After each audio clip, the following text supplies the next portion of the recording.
A guaranteed death trap with stats that are absolute trash. Who would dare bet their life on a gamble like this? But I refuse to believe in fate. I'll never back down in this lifetime. Right now, I'm brazenly charging into the Demon Lord's territory under the prestigious title of Steel Elector, challenging the white-haired old Demon Lord ranked 7th among all Demon Lords. Today, he's my opponent. I'm gathering all my strength, running through the 12 forms of Imperial swordsmanship in my mind, preparing to pour every ounce of my life force into a single strike that'll pierce the heavens. But the next second, I got disconnected. The server literally crashed. The white-haired old Demon Lord sneered coldly, saying I'm full of openings. A sword edge like blacklight stabbed straight toward me, but I was frozen in place from the disconnect, unable to move an inch. With a sharp crack, he slit my throat. I actually got defeated just like that. A chaotic clamor of voices suddenly yanked me back to reality. Turns out someone accidentally unplugged my network cable. I immediately grabbed him by the collar, roaring in fury about how he ruined my crucial match. I was about to beat the hell out of the guy in front of me when I realized it was an old acquaintance coming to find me again, going on and on about those old titles of mine,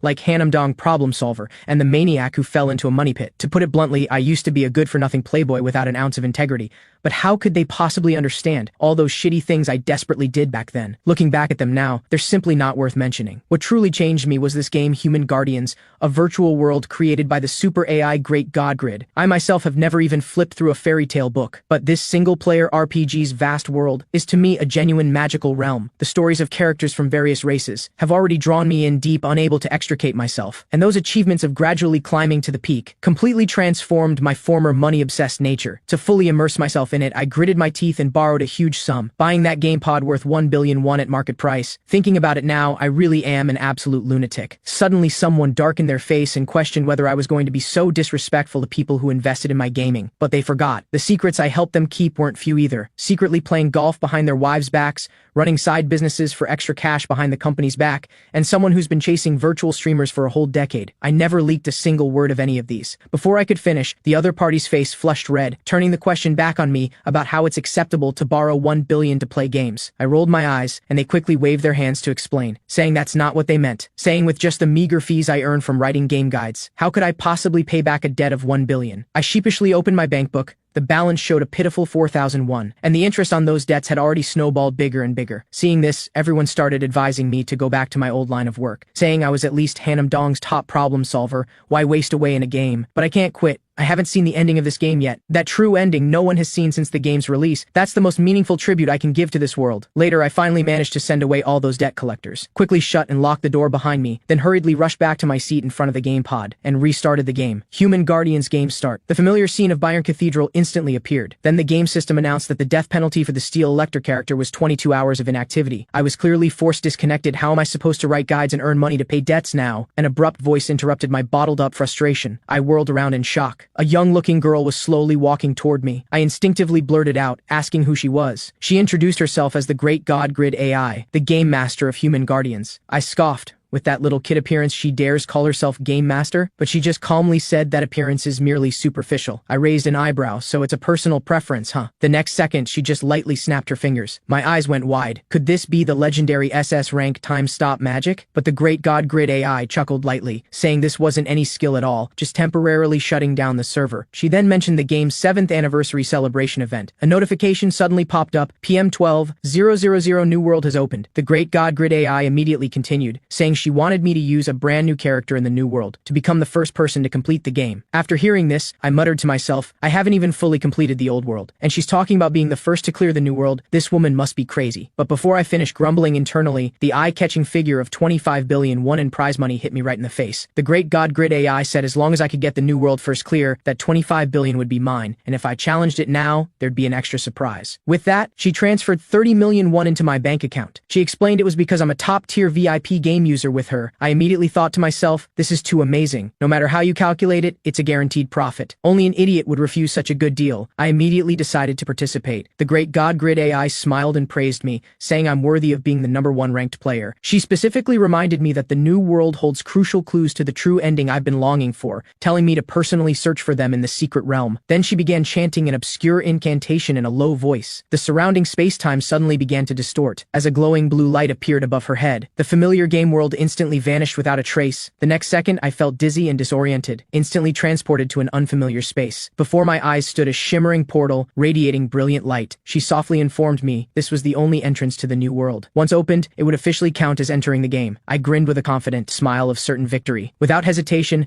I reached out to push the door, even shouting for her to prepare the 25 billion prize money in advance, then rushed joyfully toward the true ending. But just as I crossed the threshold, I heard her sly chuckle, saying she forgot to tell me that in this event, if the game character dies, you die in reality too. My mind went boom, as if thunder exploded inside it. The next second, my body suddenly lost all support. After crashing heavily to the ground, searing pain drilled through my bones. This is clearly a game, how can it hurt this real? Could what that woman said be true? But even knowing in advance that I'd die, I'd still charge forward without hesitation, simply because deep in my heart I stubbornly hoped to personally create a perfect ending. The real life or death game has only just begun. I shuffled a few steps in the forest before my whole body gave out. Opening my attribute window, I nearly fainted from anger. What garbage character is this? Only 20 stamina points, and magic power is only 3 points. With this kind of trash character, I want to unlock the perfect ending? Fantastic. Fortunately, I had already devoured the complete survival diary beforehand. I just need to follow the knowledge in my head to find a water source and quench my urgent thirst. Sure enough, I hadn't gone far before finding a stream. I dragged my weak and aching body, shuffling slowly toward the riverbank. Not caring about my image, I dove headfirst into the water. But just as I caught my breath, I suddenly noticed movement ahead. I jerked my head up and saw a bathing beauty standing right there. My HP dropped 1 point without warning, and the system indicated I was in an excited state. I clicked my tongue internally. What level of divine figure is this? I couldn't help drooling at the sight. Just as I was about to shift my gaze to the key parts, suddenly the system popped up requiring purchase of exclusive DLC to continue viewing. I nearly jumped up on the spot in shock. I'm a top-tier, very important person and still have to buy DLC? While complaining internally about this ridiculous paywall, a teasing voice reached my ears. They said in unison that the little guy's back view is paid content. At first, I thought it was a different notification sound and hurriedly asked how much money I needed to unlock it. The next second, I was bound tight with magic ropes and thrown heavily into a den. Just as I was grimacing in pain, 5 familiar figures appeared before me. The red-haired witch bent down and coldly told me to be quiet. After she turned around, a concerned voice interjected, asking if I was okay. I sat up and looked over while enduring the pain. It was a burly man. He scratched the back of his head and introduced himself, saying he was a professional monster hunter who accidentally wandered into the witch forest, then asked why I came here. I couldn't very well say my spawn point was here, so I vaguely said I had reasons. Seeing how young I was, he sighed and said I was a pitiful person. I immediately straightened my back, saying I'm an expert at handling this kind of situation. His eyes instantly lit up, pressing to ask if I had a way to escape. I patted my chest and confidently nodded, replying, of course I do. I was secretly pleased with myself. After all, this exclusive strategy guide for the 5 witches was something I stayed up 3 whole days and nights to write. They rely on their status as early game bosses to run rampant in the newbie area and have already slain over 1,000 players. Their reputation is already notorious, but in my eyes, they're basically just a ragtag bunch. The monster hunter stared at me, couldn't help asking why my expression looked so strange. I was about to answer him when the system suddenly popped up a quest prompt, a hidden quest to provoke the short-haired witch. That's exactly what I intended anyway, so I loudly said to the witch group that the red-haired witch said she'd kill the short-haired witch. The red-haired witch's face instantly darkened, while the short-haired witch exploded on the spot. The system indicated success. I laughed internally. Just exploiting the short-haired witch's hatred for the red-haired witch makes this a piece of cake. I quickly continued adding fuel to the fire, saying the red-haired witch hoped that trash like the short-haired witch would die early and hand over her fortune. Hearing this, the short-haired witch's eyes immediately blazed with fury, demanding harshly if that's really what she said. The red-haired witch forced herself to stay calm and refuted, telling her not to be provoked by me. I changed tactics, looking at the red-haired witch and praising how beautiful she is,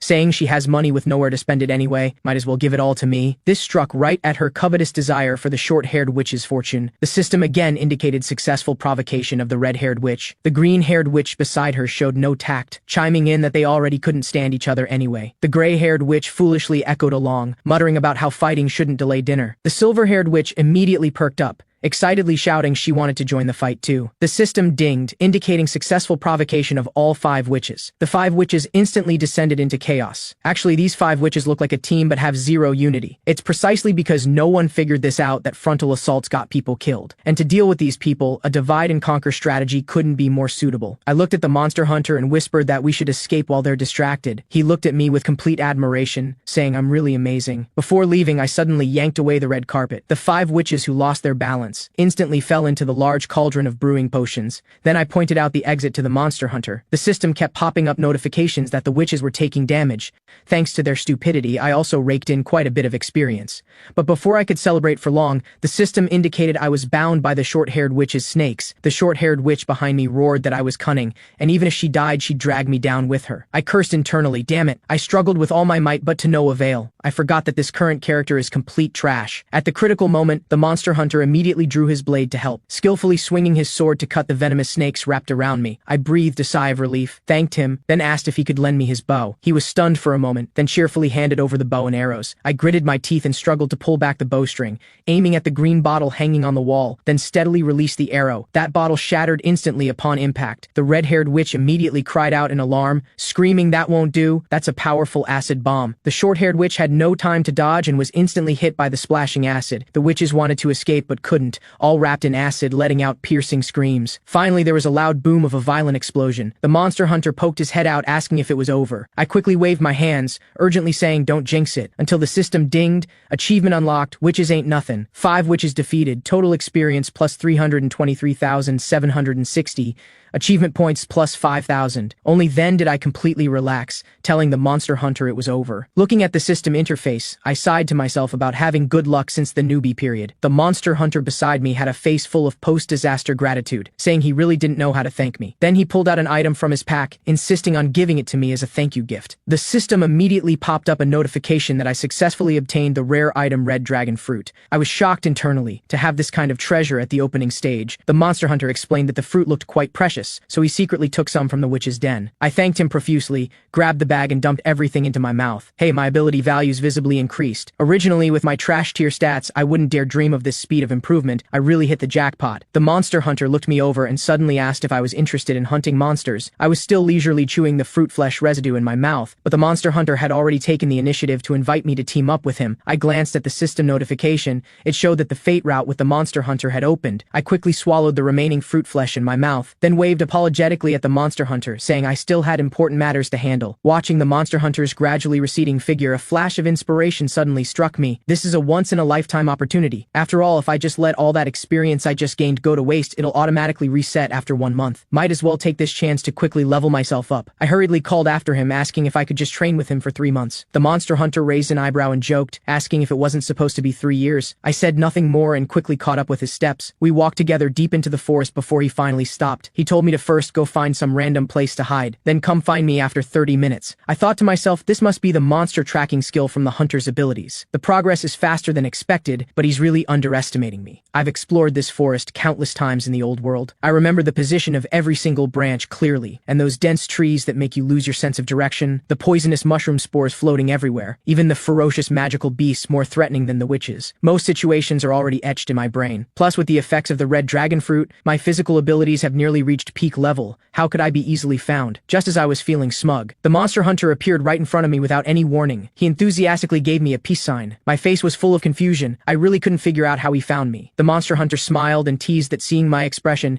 he got a rare taste of the joy of teaching others, then patted my shoulder and said, "Let's work hard together." Immediately after, the system indicated the hidden quest hunter initiation was complete, updating to the new quest hunter's trial. After that, I took the monster hunter as my master, gained the monster hunter profession, and learned herbalism from him. Also mastered intermediate swordsmanship and survival skills, as well as the basic skill of firearm shooting. Even unlocked proficiency level 1 in monster tracking. I couldn't help but grin with a satisfied smile. 3 months passed in a flash. The monster hunter looked completely astonished, never expecting me to learn all the skills so quickly. I raised an eyebrow and suggested he hide first to test my skills. The monster hunter nodded gratified, saying I'm always so motivated, eagerly anticipating my performance. He also made a deal with me that if I couldn't find him within an hour, I'd be responsible for making dinner tonight. I immediately accepted this wager. The monster hunter instantly used his movement technique to leave at high speed. He thought to himself how happy it was to meet such a good disciple at this age, and he couldn't crush my self-esteem too much. So he first chose a relatively easy location, hiding on a cliff face. But he never expected that I had already silently followed behind him, and took advantage of his inattention to reach out and grab his ankle. The monster hunter was shocked and wobbled, completely unprepared that I'd find him so quickly. After steadying himself, he smiled and said, "Let's go another round." In the next several rounds, he kept changing to to various tricky hiding spots, but I accurately found them all. He said in disbelief that this was a skill he spent 5 years mastering. I'm simply a genius. For the final round, he quietly snuck into a hidden cave, muttering to himself that I definitely wouldn't find this place. After all, this was the den of sleeping hellhounds. No one dared approach lightly. But I suddenly walked out slowly from the shadows of the cave, patted his shoulder, and said hellhounds won't wake up even during an earthquake when they're sleeping. Then asked if I passed. The monster hunter was stunned, then repeatedly praised how amazing I was. I humbly said it was because Master taught well, and he quickly waved his hand saying no, it's because I have talent. But I was secretly pleased inside. This was the Fury skill 5-hit combo. All the experience gained from beating the witches was used to upgrade skills. The monster hunter also praised my dedication, saying I even remembered the magical creature ecosystem knowledge he casually mentioned, but looked puzzled, saying he never mentioned hellhounds' habits, and how did I know? I laughed internally. That's because I'm the author of the magical creature ecosystem. He looked at me with admiration, saying it was his first time seeing someone this amazing. I definitely achieved great things. Then asked what I planned to do next. I spoke frankly. I planned to earn some money first, since everything requires money. The monster hunter's eyes lit up, saying he just happened to have a friend who's still working as a mercenary, and asked if I wanted to try starting as a mercenary. Oh boy, this suggestion is too interesting. The mercenary profession is indeed the most reliable way to make money in the early game, and the key is enough freedom. Plus, with good luck, I might even encounter the mysterious guardians in the game. I immediately decided to become a mercenary. The monster hunter then pulled out an old badge from his chest, saying it was his exclusive mercenary badge from when he was a mercenary. His friend would definitely recognize it at a glance, and he wished me good luck with a smile. I solemnly accepted the badge with both hands and thanked him repeatedly. After bidding farewell to my master, I felt incredibly pleased. Not only did I defeat the witches, I also obtained a formal profession. With such a smooth start, unlocking the perfect ending isn't just a pipe dream. The great God Grid AI's mocking voice suddenly echoed in my mind. I instinctively reached for the game exit button but found I still couldn't press it. That's right, this is a death game where I could die at any moment. But I'm going to fully exploit this extreme sense of tension too. Just wait, great God Grid AI, I will definitely unlock the true ending. Just wait, master, I'll definitely make a name for myself and not disappoint your careful teaching. The system clanged with a notification that the Hidden Quest Hunter's trial was complete, new quest updated to join the Mercenary Corps. And at that moment above the planet, the great God Grid AI laughed so hard she doubled over, saying she never expected me to defeat the witches in such a clever way. She really didn't waste all that time watching me. At this time, a holy figure slowly approached, calmly saying I'm definitely not an ordinary player. The great God Grid AI teasingly asked if I was her type, but the angel coldly responded that she's a divine incarnation, and would never view humans who need care through the lens of worldly romance. The great God Grid AI shrugged indifferently, saying how cute I am. The angel immediately glared at the great God Grid AI, condemning her for being so cruel, having already paid off my debts, yet still pulling me into this life or death struggle. The great God Grid AI remained unconcerned,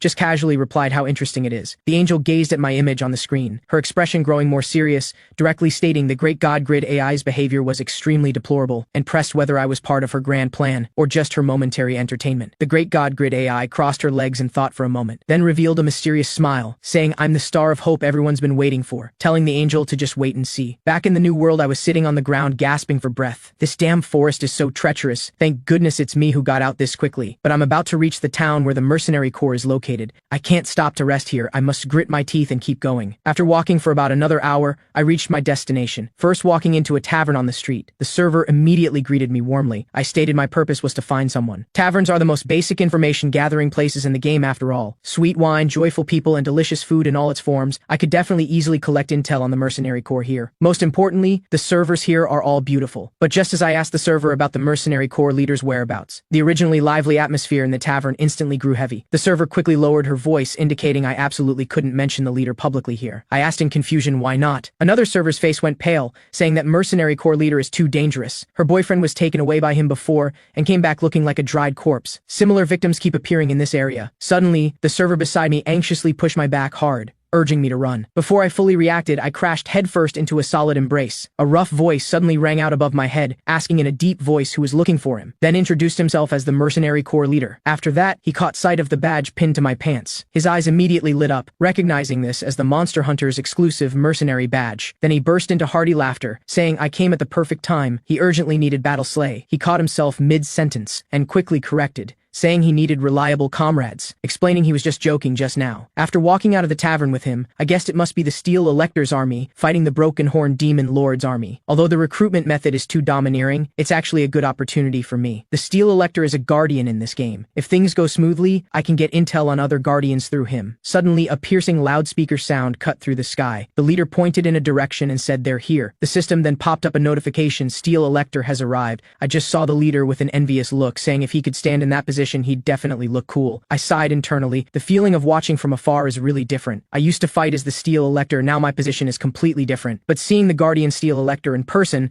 why does he seem to radiate villain vibes instead? Calling him Private Tyrant would be more fitting. What shocked me even more was that the Holy Knight actually appeared here too. According to the game's original timeline, she shouldn't appear at this stage at all. Could it be that this New World's timeline has been completely scrambled? The one I secretly called Private Tyrant, the Steel Elector, turned to look at the Holy Knight, his face displeased as he asked her what's wrong. The Holy Knight didn't know what this sudden palpitation was about either. The Steel Elector solemnly instructed her to prepare. Well, they'd reach the battlefield soon. I watched their figures, my heart suddenly filled with mixed emotions. In the previous game, the Holy Knight had always been my most reliable companion, but every time I failed to save her, causing the same tragedy to repeat itself. The leader noticed my distress. I shook my head saying it's nothing, but secretly resolved in my heart that this time, even if it cost me my life, I must achieve the ending where I successfully save her. After that, I followed the leader to his mercenary camp. Just stepping onto the training grounds, I felt the soaring morale inside. The mercenaries sparred in pairs, their moves filled with intense killing intent. I marveled internally. This momentum was practically comparable to Navy SEALs. Just that the swordsmanship training is too monotonous to handle complex battlefield situations. At this point, the system indicated I entered the leader's mercenary corps training area. The leader smiled and said there'd soon be a duel to select group leaders, and they could also gamble some money on the side. I pondered, this is a duel involving both pride and money, but my goal is to make contact with the Steel Elector, better not stand out too much right now. But the leader didn't give me a chance to refuse, grabbing my shoulder and saying I had to participate too, saying the monster hunter couldn't possibly have taught me half-heartedly. Then the leader loudly shouted into the grounds, asking who wanted to spar with this newcomer first. Hearing this, everyone immediately showed excited expressions. I felt helpless inside. As expected, newcomers don't even get a chance to voice their opinions. A mercenary rushed to the front saying he's first, then looked me up and down with a face full of mockery. I immediately felt annoyed. This punk's mouth is too foul. My physique got 1,000 likes on social media. Since I can't avoid it, might as well take control of the initiative here first. The leader loudly asked if both sides were ready, then shouted the word start. That mercenary immediately launched a fierce attack toward me. I used just one move to knock the sword from his hand. The surrounding mercenaries instantly let out surprised exclamations. The system indicated the mercenary was defeated. My reputation increased by 15 points. I thought to myself, this is all natural. After eating the red dragon fruit, my strength has long reached the level of an ogre. Immediately a mercenary shouted they were curious about me and wanted to spar with me too. Several other mercenaries echoed, all wanting to challenge me. I looked shocked, could only helplessly tell them to come one at a time. I successively used intermediate swordsmanship, monster binding technique, and moves like monster headbutt and so on. After defeating the challengers one by one, another big guy appeared. The big guy said he really couldn't watch anymore. Old mercenaries losing to a newcomer is too embarrassing. He had to properly spar with me. I looked at his physique far exceeding normal humans and immediately felt apprehensive. Is this big guy really human? Dealing with him seems genuinely difficult. I wanted to withdraw from the duel, but the system simply wouldn't allow it. I couldn't help cursing internally. Fuck. Thanks so much, great God Grid AI. I quickly waved at the big guy, wanting him to rest for just 1 minute before starting, but the big guy's fierce attack had already fallen. I took a deep breath. Things have come to this. There's no other way out. I can only steel myself and go for it. I suddenly stepped forward and grabbed the big guy's thick arm, using his charging momentum to twist smoothly, cleanly executing a standard monster back throw. A loud thud sounded as the big guy was slammed hard onto the ground, immediately knocked unconscious. The system indicated the big guy was defeated. My reputation value skyrocketed by 30 points. The surroundings immediately erupted. Some mercenaries asked the leader where he found this talent. Others surrounded me with endless praise, saying I look thin as a stick, but how do I hide such amazing strength? Several impatient ones stared at me, clamoring to spar with me right away. I cursed this whole group internally. Would it kill you to let me catch my breath, fighting for so long without even a moment's rest? Just then, the leader suddenly stepped forward, raising his hand and waving it, sternly telling everyone to disperse. I felt warm inside. Could he be protecting his friend's disciple? But the next second he stated decisively that I was now the group leader for this battle. I stood there dumbfounded. This turn is too sudden, isn't it? The system indicated the hidden quest join the mercenary corps was complete. New quest updated to retake Halfheim Hill, making me lead the mercenary corps into battle. This is like forcing a duck onto a perch. With zero military leadership experience, one mistake means death, both in-game and in reality.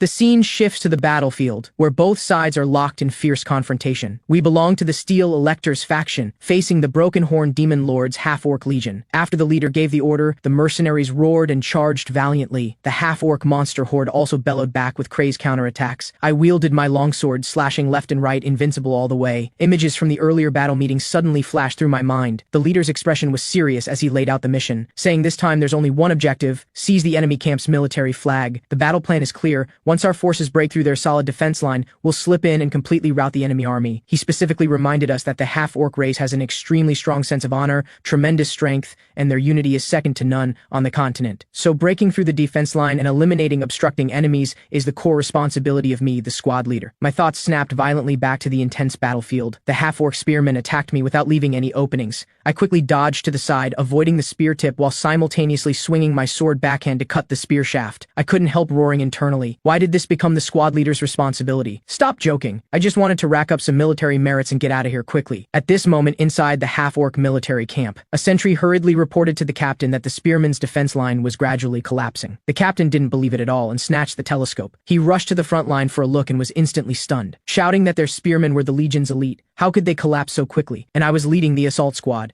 rapidly advancing through the gap in the defense line. The half-orc captain cried out in alarm, immediately ordering loudly for the feathered squad's musketeers to prepare to fire. I quickly told the mercenaries to take out their shields and form a defensive formation to block. I sneered disdainfully. These muskets dare to show off? Do they know what a K2 rifle is? Muskets can't fire continuously. They definitely have to alternate rows for loading ammunition. That's where the weakness lies. Sure enough, before long, the half-orc captain ordered the second row to prepare. In that brief gap for loading, I roared now and charged forward first with all my might. The flag-guarding half-orc panicked, exclaiming impossible. That guy, thin as a stick, could actually break through their defense line. He kept muttering that the military flag must never be taken, calling it the sacred banner containing their race's long history and glory. Saying this, the flag-guarding half-orc roared and raised his blade to strike at me. I led my companions to surround and fight together, finally snatching away their military flag. The system dinged, indicating successful flag capture. Command power 30 points, achievement 20 points. I was ecstatic inside. Now I just need to hold on until reinforcements arrive and the military merit is mine. But just then, the retreat horn sounded. A mercenary said in panic that things were bad. Our main forces were retreating across the board. The few of us had become isolated stragglers, and the half-orc reinforcement troops had already killed their way here. I instantly erupted in fury. Victory was right before our eyes. Why flee now of all times? That mercenary stammered, asking if we should also abandon the flag and retreat. I harshly scolded him about what bullshit he was saying. We're already completely surrounded by enemy forces, trapped in a hopeless situation with no way forward or back. At this moment, the hidden boss half-orc general commander, demon army general commander, made his entrance. He wielded a giant sword, solemnly announcing we were done for. He said brave human warriors should give up resisting. All soldiers under his command are elite. We have zero chance of victory. If we put down the flag and surrender now, he could spare our lives considering our commendable courage. I scoffed and shouted a threat. If they dare take one more step forward, I'll use this so-called sacred flag to wipe our big guy's ass. The half-orc legion instantly exploded,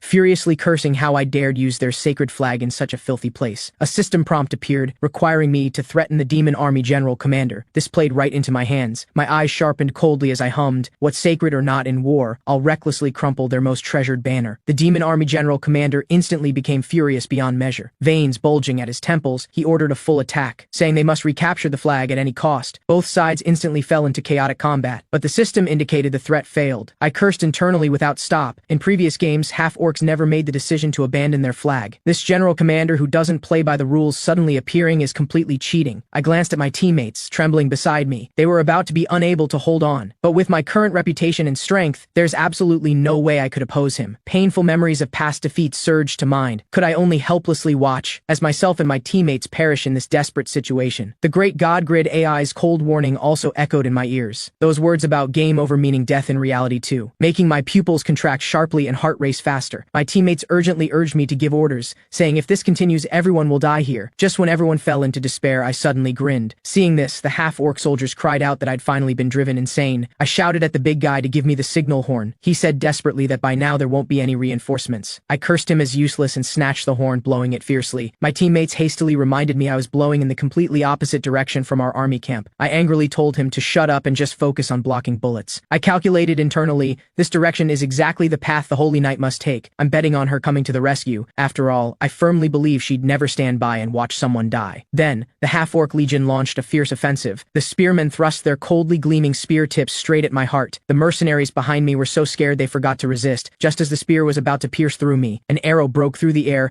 precisely shooting through the half-orc spearman's neck. The holy knight descended from the sky, telling everyone not to give up hope. Pick up the swords in your hands and prepare to counterattack. The next second, her horse landed steadily beside us. She first swept her gaze around the trapped crowd, then dismounted and pointed her sword at the demon army general commander. The demon army general commander's eyes sharpened, loudly ordering the entire army not to interfere, saying this battle is a noble duel between him and the holy knight. The holy knight gripped her longsword tight, saying he also understands a warrior's romance. Before she finished speaking, the two had already clashed. Both sides were actually fighting evenly. I marveled internally at how amazing. This is the early plot stage and the holy knight is already this strong. The clashing of blades rang out across the battlefield with metallic clangs. The demon army general commander suddenly frowned, showing an opening due to his old injury acting up. The holy knight seized the opportunity to leap up, fiercely kicking his face, sending him flying several meters away. The demon army general commander coughed up fresh blood but instead threw his head back laughing, praising that not only is her swordsmanship fierce, but her physical abilities have also reached such a formidable level. Truly impressive. The holy knight replied calmly, saying she merely reveres the divine with a devout heart. The demon army general commander wiped the blood from his mouth corner and swung his giant sword fiercely toward her. The holy knight's eyes sharpened as she said coldly, "It's getting late. Time to end this." With that, she suddenly charged forward, longsword and giant sword colliding with a thunderous crash, sparking blinding flames. The demon army general commander roared and swung his sword in a heavy strike, determined to cleave her in half, but due to losing his center of balance, he completely missed, his form swaying and revealing an even bigger opening. The holy knight again borrowed force to leap up, her longsword condensing fierce holy light. The longsword slashed downward vertically with unstoppable momentum, cleaving straight from his head down to his waist. A flash of admiration passed through the demon army general commander's eyes, saying what a beautiful battle, worthy of his full effort. With those words, he crashed to the ground with a thunderous sound, covered in blood and severely injured. The holy knight sheathed her sword and stood, though breathing slightly heavily, her posture remained upright.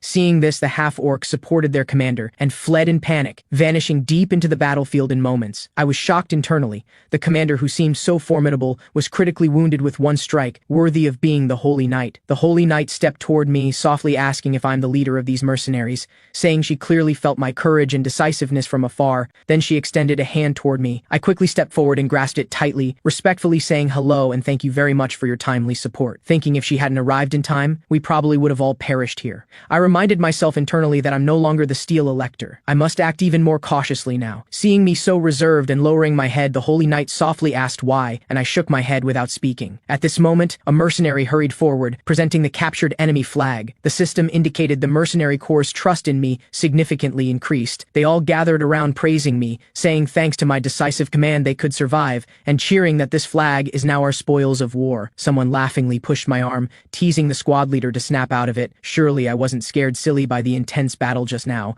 I came to my senses and laughed loudly, sweeping away the previous embarrassment and tension, then hoisted the flag high, accepting everyone's cheers. The scene shifts to the noisy tavern. I was sitting around a table with a group of mercenaries eating heartily. Suddenly, a petite figure rushed in hastily. That girl grabbed the big guy's arm, anxiously looking him up and down, mouth not stopping asking questions. I quietly leaned toward the leader and lowered my voice asking who this is. Could she be his daughter? The leader waved his hand laughing, saying the big guy hasn't reached marrying age yet. That kid is his little sister. Just as he finished, the big guy's sister suddenly turned toward me with a face full of anger. She said indignantly that her brother definitely became like this because of following me, and demanded I pay medical fees. The big guy quickly pulled his sister back, explaining that thanks to the squad leader they could return alive. The mercenary beside also chimed in, saying I saved everyone. If not for me, they would have long become the half-orc's meal. Just then, the tavern door pushed open, and the holy knight walked in. My heart skipped. I completely didn't expect her to come here. The holy knight said breathlessly, "It's nothing major, just that His Highness the Elector is looking for me." I didn't dare delay and immediately followed the holy knight on horseback to the forward outpost. On the road, the holy knight turned her head to look at me, saying it looks like they'll award me a military merit medal. Why don't I seem happy? I smiled in response, saying she looks even happier about it than I am. I pondered internally, how come she feels different from the holy knight I knew before? Like she's more cheerful and straightforward now. The holy knight raised her hand, indicating I should look toward the distant camp, telling me to see those soldiers who survived because of my contribution, saying without my courage and persistence, they probably would have all perished. I looked at those living figures,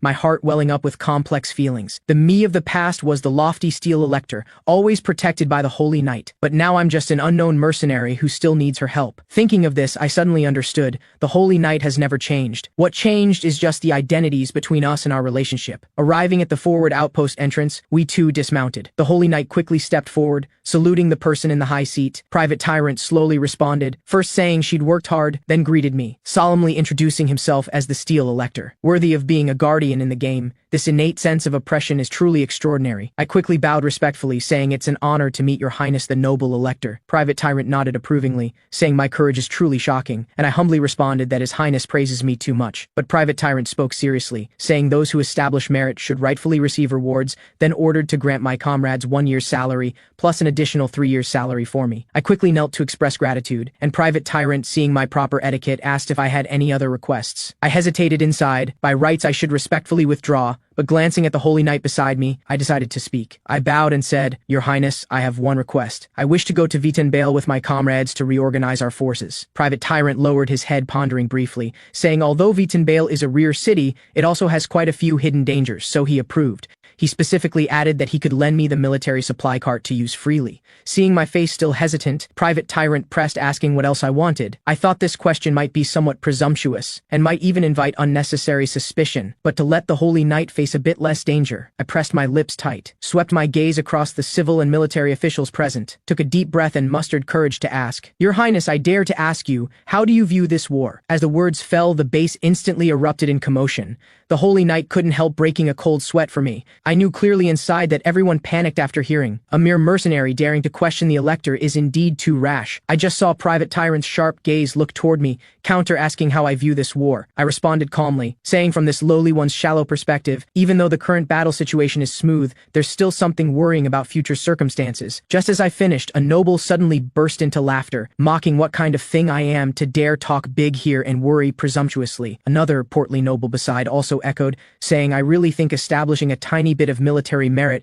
means I can point fingers at His Highness's decisions. Private Tyrant raised his hand to stop the noisy nobles, his gaze settling heavily on me without rushing to take a stance. Just then, the Holy Knight stepped forward and bowed, saying, Your Highness, as the saying goes, feeling your way across stones is more stable. Why not hear his insights first? Private Tyrant's uncle immediately scolded harshly, saying, Where does this little knight get to speak? Before you stands His Highness the illustrious Elector. Another official quickly smoothed things over, reminding in a low voice that the Holy Knight is the niece of the Bayern Elector. Please everyone mind your manners. I praised internally, worthy of being the Holy Knight. Even those arrogant nobles instantly restrained their expressions and didn't dare ignore her opinion. Private Tyrant again raised his hand, signaling everyone in the tent to quiet down, his tone flat as he told me to speak. What worries do I have? I slowly spoke, directly stating I believe the enemy army might have set an ambush. After all, the half-orc legion's previous retreat was too hasty, completely inconsistent with their valiant style. Private Tyrant raised an eyebrow, quite interested as he pressed what basis I had to dare make such assertions. I nodded and explained clearly that the Broken Horn Demon Lord's core strategy has always been ambush and betrayal,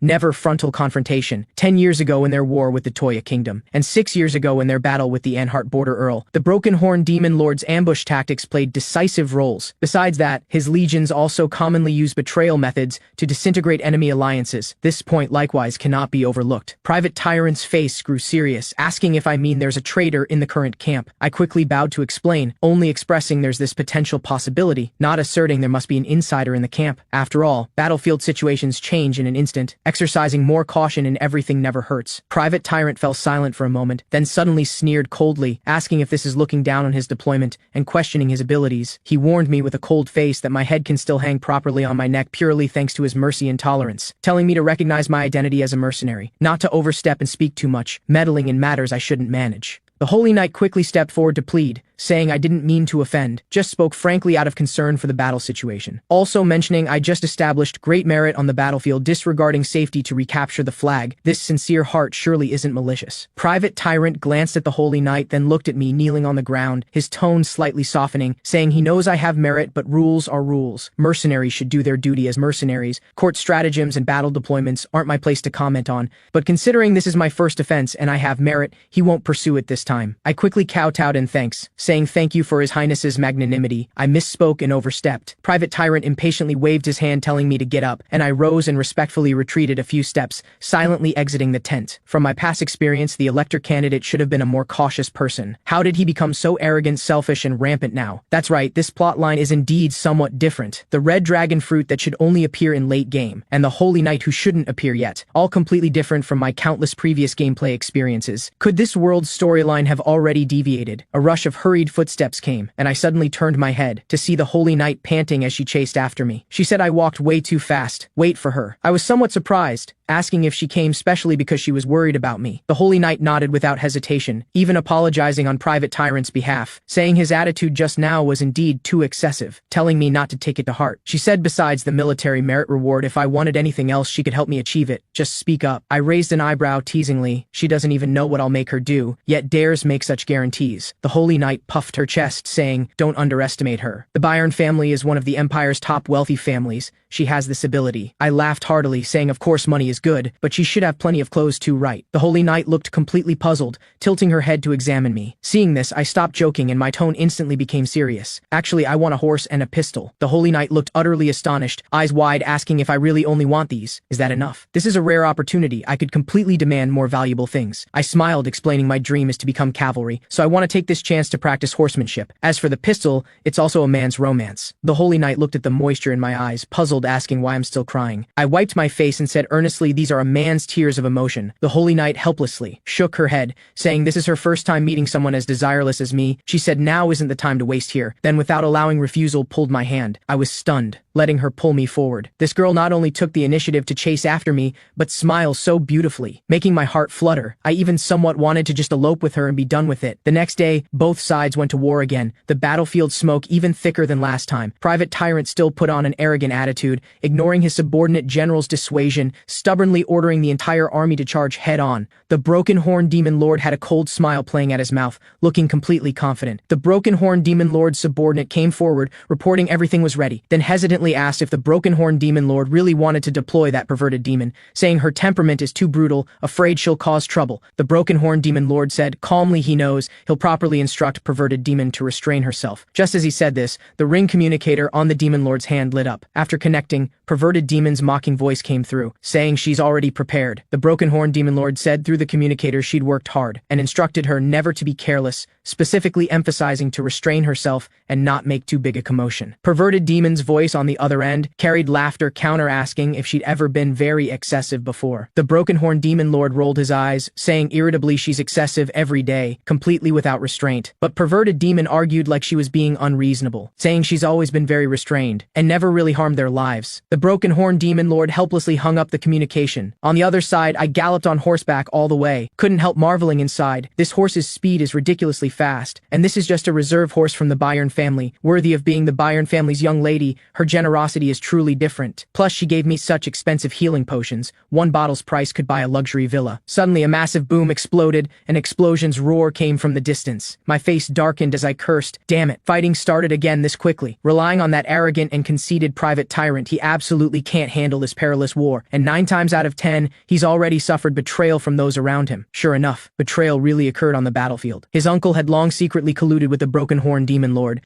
an insider collaborating with the enemy. This battle's outcome was already decided. He questioned his uncle how he could betray himself. Does he still deserve to be called the Empire's glorious knight? But the uncle sneered in response, saying, Private Tyrant still hasn't figured out his situation even now. He mocked Private Tyrant's stubborn arrogance, which long ago caused displeasure among many factions, and fabricated a monstrous lie, saying he detected Private Tyrant's attempt to usurp the throne and harm the Emperor. He had no choice but to cooperate with the Broken Horn Demon Lord to arrest him on charges of treason. Private Tyrant looked utterly incredulous, furiously cursing this lie is too stupid. No one would believe such nonsense. The uncle coldly sneered. The truly stupid one is him. Private Tyrant's eyes nearly split with rage as he roared he'd dismember him. At this moment, the Broken Horn Demon Lord stepped forward and stomped viciously on Private Tyrant's head, pressing him firmly to the ground, saying the once invincible Steel Elector has now become a prisoner, then told his subordinates to quickly bind him up. Private Tyrant struggled and roared that he's the noble Elector, telling them not to come near. The Broken Horn Demon Lord frowned, impatiently finding him noisy, telling his subordinates to gag his mouth first. At this critical moment, the Holy Knight flew over,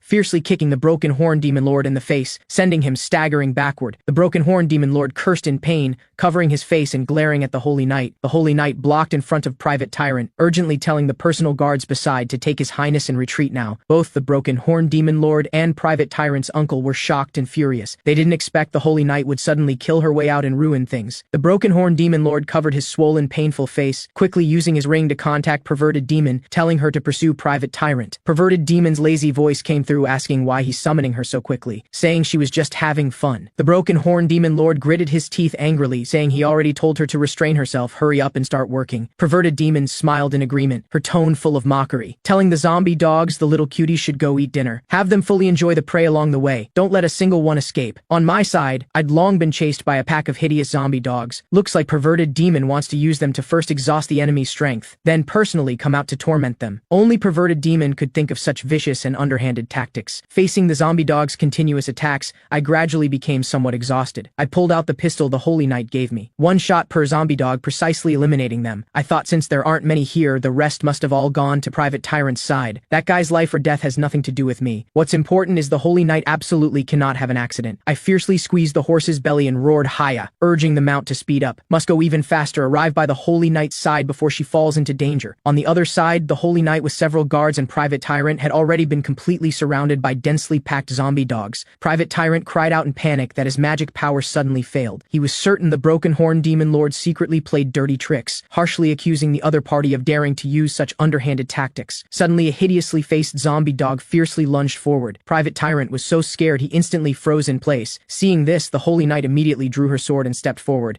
cleanly slaying the lunging zombie dog, then agilely flipped and jumped back onto her own horse. Private Tyrant waved his hand still shaken, saying he's fine. The Holy Knight reminded this is an untraveled, undeveloped area, must be extra careful. Suddenly, a weak cry for help came from not far away. A purple-haired knight was being surrounded by several zombie dogs, his whole body already covered in wounds. But Private Tyrant frowned and curled his lip, his face full of disdain, unwilling to bother. The Holy Knight immediately prepared to spur her horse over to provide support, but Private Tyrant suddenly shouted at the Holy Knight, telling her to just throw away such useless things and not delay his own escape. The Holy Knight froze on the spot, incredulously counter-asking how he could say such things. Private Tyrant's face full of arrogance, directly stating he's different from those people. Their lives simply aren't worthy of being mentioned in the same breath as his. The Holy Knight cursed internally. This kind of selfish bastard doesn't deserve to be Elector at all. She regretted not arguing forcefully for my warning back then. If everyone had taken my warning seriously then, perhaps they wouldn't have fallen into this desperate situation. This is the price of them ignoring my suggestion. Perverted demon's cold laughter suddenly came from the shadows. Then she launched a fierce attack on the Holy Knight, using a whip laced with demonic energy to tightly strangle the Holy Knight's neck. The Holy Knight still held a thread of fantasy about Private Tyrant in her heart, but that guy only cared about his own panicked escape, even turning back to angrily curse her not to drag him down here and delay his escape. The next second, the Holy Knight was knocked to the ground by the whip's impact force,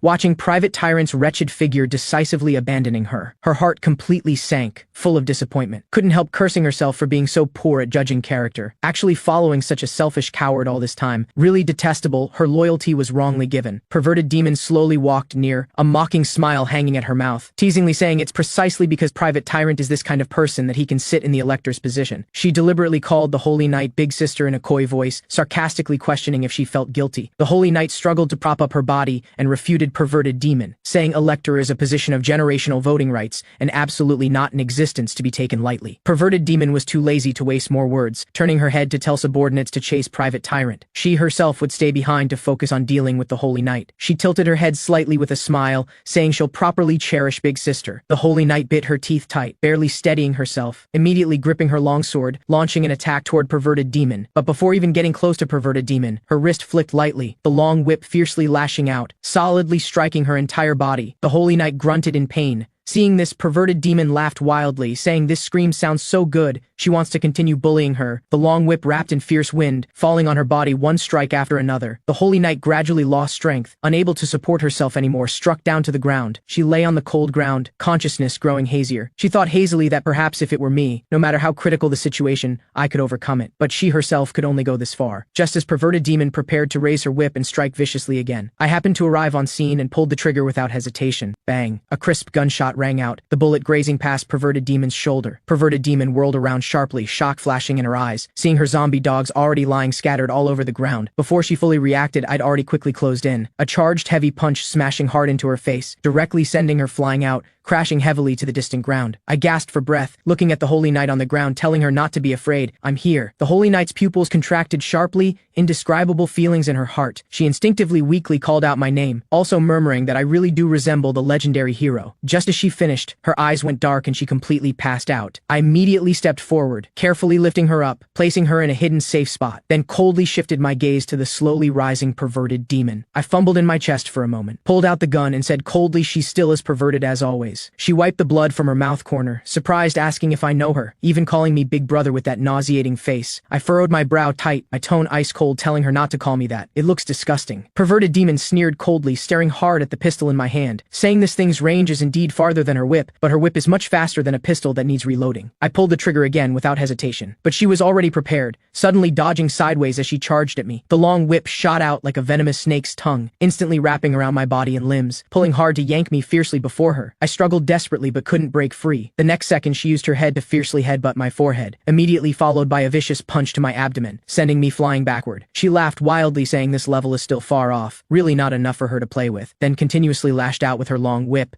shadows dense as a net, sealing all my escape routes. But I'd already figured out her whip patterns and weaknesses, nimbly dodging to avoid attacks again and again, while constantly finding opportunities to get closer to her. Perverted demon's heart jumped in alarm. She couldn't believe her whip technique that even Legion members acknowledge. I could actually dodge it all and press closer step by step. She roared and accelerated her whipping speed, her offensive even more fierce than before. However, I'd already unknowingly circled behind her. I grinned with a smile, raising a short sword high. Perverted demon looked utterly shocked. With no time to react at all, I swung the short sword down and viciously stabbed it into her right eye. A piercing scream instantly echoed throughout the mountain forest. I teasingly asked if she enjoyed the taste of this short sword. Perverted demon was clearly panicked. She completely didn't expect I could both break through her chain attacks and have other weapons prepared to counter her. Can't win, so run! She instantly flew into the air, stubbornly saying she won't fight battles destined to lose. I could see she was just trying to buy time for her injured eye to recover, but this played right into my plans. I scoffed, saying she's chickening out and making excuses to flee. She stopped in the air, looking down provocatively at me. I toyed with the pistol, mouth curling up, telling her not to rush off. The smile on perverted demon's face instantly vanished. Her face showed terror as she hastily tried to turn and escape. However, I'd already aimed at her vital point and pulled the trigger. She was hit on cue. Black smoke rising from the wound. Her body fell straight toward the ground, smashing out a shallow crater. I put away the gun with a slight smile. As expected, dealing with bat-like creatures that fly everywhere, guns are the way to go. Perverted demon couldn't move on the ground for quite a while. I walked over and complained it's all because of this damn pervert, making things so troublesome. She lifted her head with reddened eyes, fake sobbing as she called me big brother, pitifully asking if I really wanted to kill her. My eyes were ice cold as I cursed her. Dead pervert, stop playing tricks, hurry up and die. Perverted demon's expression changed instantly, but she couldn't say anything anymore. The system indicated perverted demon is dead and dropped many items. Hyz's cloak, whip, magic binding rope,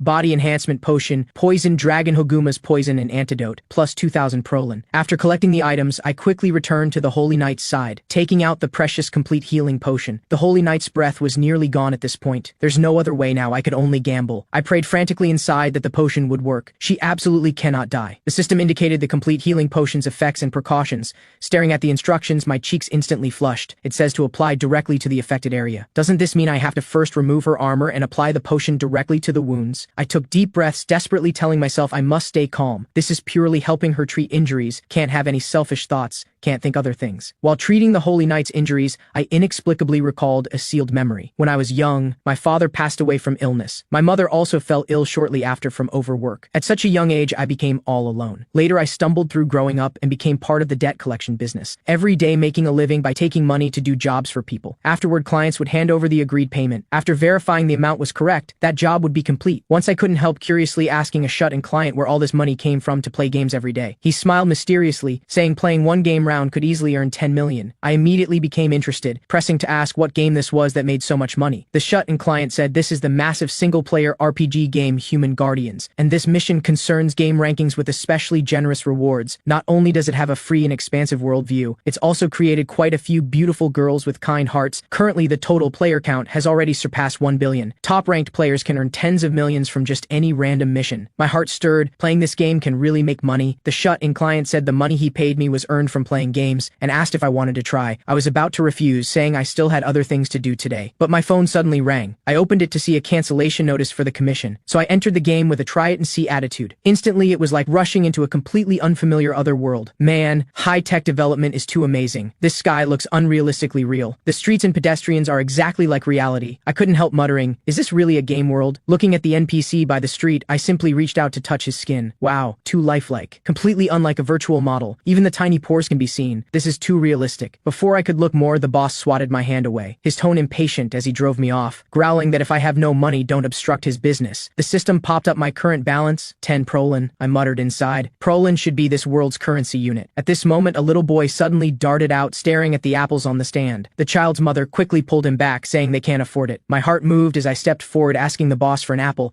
paying 1 prolin, then handed the apple to the little boy, telling him to eat it. The child's mother quickly bent down to thank me, saying I actually spent such precious money to buy her child an apple. I waved my hand, telling her not to be polite. This small matter is nothing. The little boy held the apple, his eyes bright and shining, saying thank you, big brother. Watching their receding figures, I thought although 1 prolin can cover an ordinary family's food for a day, this kind of small favor really isn't a big deal. This scene suddenly reminded me of my own childhood. Back when my mom and I lived together, I was also very inconsiderate, pestering her every day to buy me fried chicken. I watched that mother and son, thinking this game is quite charming. After that, I often logged on and it gradually became a habit. Whenever reality's pressures crushed me breathless, making me feel utterly exhausted, I'd enter the world of human guardians, here to resolve troubles and heal myself. Before I knew it, the number of times logging on increased more and more. When tired, I'd enter the game to recuperate. The grievances and pressures suffered in reality could all be released here. After regaining my spirits, I'd return to reality to continue struggling. In a blink, I'd been playing this game for nearly 5 years. I recalled again the scene when I first met the Holy Knight. That day, she suddenly appeared before me, asking if I dared go with her to catch 4 spores. Seeing my lack of response for a long time, she raised her eyebrow provocatively, asking if I was scared. I curled my mouth corner with a light laugh, saying I just happened to want boar meat tonight. After entering the forest, I raised my sword and resolved the massive boar with 1 strike. The Holy Knight's eyes lit up as she generously praised how amazing I was, saying my real ability matches my bragging skill. Just as she finished speaking, she sent out a team invitation. I raised an eyebrow teasingly. Is this a contract for me to be at her beck and call from now on like today? The Holy Knight sighed helplessly, asking if I was born with trust issues. I said bluntly yes. She was amused by this and laughed, saying I'm really interesting, and proposed she could recommend me as an Imperial Knight. She tilted her head seriously, asking if it's a deal. I barely hesitated before immediately agreeing. Later, through one military achievement after another, I climbed step by step, ultimately becoming the Steel Elector. On the magnificent coronation platform, accepting the cheers and worship of tens of thousands, the Holy Knight stood quietly by my side, her smile especially bright. She sincerely admired how amazing it is that I could reach this position today. She smiled, asking what new feelings I have at this moment. I looked at the cheering citizens below, sincerely stating this isn't my achievement alone,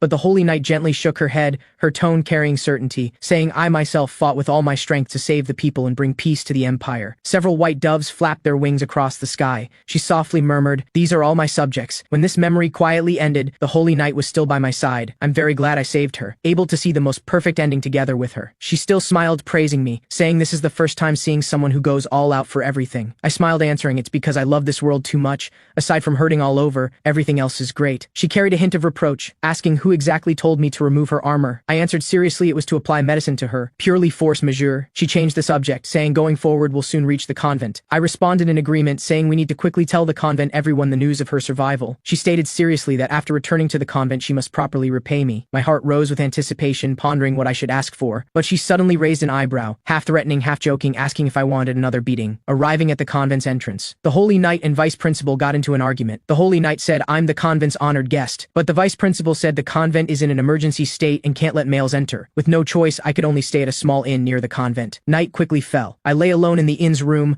muttering to the ceiling, things are a bit troublesome. I originally wanted to ask the convent to hand over the angel's heart to me. That's a treasure the convent has passed down for hundreds of years. Also an S-rank rare item containing goddess-level protective power. Can resummon the user's soul. In other words, can get an extra life. To deal with future life or death moments, I must obtain this item. Just as I was worrying, the Holy Knight gently knocked on the door and walked in. Her face carried guilt, apologizing that I'm an honored guest yet can only stay in such a shabby place. She looked at me hanging upside down from the bed, curiously asking what I'm doing. I told her I'm thinking about things. She hesitated, saying something big indeed happened, but this matter is highly classified. I immediately guaranteed I'd keep it secret for life. She chose to believe me, lowering her voice to inform that the Grandmother Superior fell into a coma after being eroded by dark forces. Hearing this, I immediately questioned in confusion. Didn't we just see the Grandmother? She quickly corrected that was the Vice Principal. The current Grandmother Superior is lowly war goddess. Also suspecting there's a traitor inside the convent, this matter is very likely the Broken Horn Demon Lord's doing. I froze on the spot, my heart raising massive waves. The current Grandmother Superior is lowly war goddess? She's actually still alive. I always thought she died in battle long ago, so I never paid attention. She's the publicly acknowledged strongest martial force owner in Imperial history, the absolute symbol of power, can effortlessly defeat lower-ranked demon lords. Also the core figure who single-handedly built the convent into a top-tier martial organization. Thinking of this, I suddenly stood up from the bedside, my eyes determined, saying I must save her. The Holy Knight was startled by my reaction, puzzled, asking what suddenly got into me. I urgently pressed, is she certain the Grandmother Superior was eroded by darkness? After receiving confirmation, I pulled her along, saying I understand dark forces very well. We quickly returned to the convent again. The vice principal looked me up and down, her tone questioning, asking the Holy Knight if it's true I said I understand darkness well. The Holy Knight responded, firmly, saying I'm someone worthy of trust, also earnestly asking the vice principal to believe in me this once. At this moment the hall's air floated with thick killing intent, pressing so one could barely breathe. The vice principal still kept a stern face, saying looks like I know everything. Her eyes coldly stared at me fixedly, her tone full of undisguised distrust, saying she also knows this is a traitor's doing, yet she's supposed to trust an outsider of unknown origin. She felt no need to listen further, coldly telling us to hurry up and leave. Hearing this, the Holy Knight still wanted to argue for me, but I raised my hand to stop her, smiling as I stepped forward. Then spoke, saying the Grandmother Superior's condition is critical, but the vice principal mercilessly interrupted, saying this has nothing to do with me, an outsider. I quickly raised my voice to add, telling her not to rush to drive people away. Let me finish speaking. I'm someone who's read the 7 demon sacred canon. At these words, the vice principal's face instantly changed, her voice even trembling, asking how I could have read that book. I followed her words, continuing, looks like she's also very familiar with this book. Legend says the 7 demon sacred canon records everything about darkness, but was sealed by the Dark Lord Demon Destroyer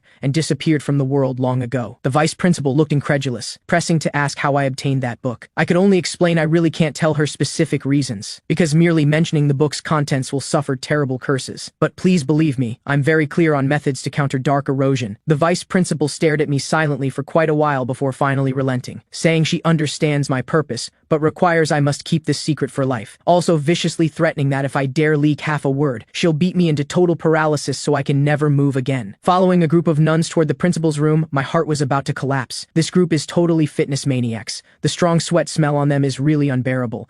Even more ridiculous, the vice principal just barehanded tore a solid wood desk to shreds. The Holy Knight noticed my face was off, jokingly asking if I also want to train into their physique. I quickly laughed it off, saying I actually want to, just my uncle doesn't quite approve. Walking along, the vice principal suddenly stopped, saying in a deep voice, we've arrived. Then her tone grew serious, reminding us the demonic energy here is especially concentrated. Absolutely don't let it erode our minds. I quickly nodded in agreement. She told the other nuns to all stay put and not approach casually, then herself stepped forward to prepare, opening the door. The heavy stone door slowly pushed open, an extremely pure yet violent demonic energy instantly gushed out. The system in my mind immediately indicated taking mental damage from darkness. The Holy Knight said she has the goddess's protective barrier so she's fine, then turned her head, asking me with concern how I am. I touched my slightly dizzy head. Seems like there's no obvious discomfort either. The vice principal pointed at the person on the inner bed, saying this is their Grandmother Superior. I stared at the person on the bed and froze on the spot. This is the strongest martial force owner in Imperial history, the Grandmother Superior, completely different from the muscular, tough image I imagined. Instead, looks like a cute child. This contrast is way too big. No wonder she earned the title Lowly War Goddess. The vice principal said they've tried countless purification methods during this time to no avail. Holy water poured, sacred chants recited, even used their treasured holy light relics, but the demonic energy became more stubborn the more they cleared. I looked at the lowly war goddess on the bed, thinking this demonic energy's source has probably invaded deep into her soul. Ordinary methods simply won't work. Suddenly, the vice principal grabbed my arm, urgently begging me to save the Grandmother Superior. I was squeezed by her until I could barely breathe, quickly telling her to let go first. Only then did the vice principal realize she lost composure and quickly released me, apologizing. I leaned close to the bed to observe carefully. The lowly war goddess's condition is indeed critical. As a holy person, the suffering endured and the speed of dark erosion are both more than double that of ordinary people. The black blood vessels spreading on her neck are the best evidence. However, I still comforted them, saying I have a way to dissolve this demonic energy. Hearing this, the vice principal in her urgency grabbed and lifted me up again, urgently pressing what method. I was yanked until my collar went askew and clothes wrinkled into a mess, again telling her to put me down first. After straightening my clothes, I said the method is simple. Just use the convent's treasure on the Grandmother Superior. The vice principal fell silent for a moment, her eyes complex, slowly speaking.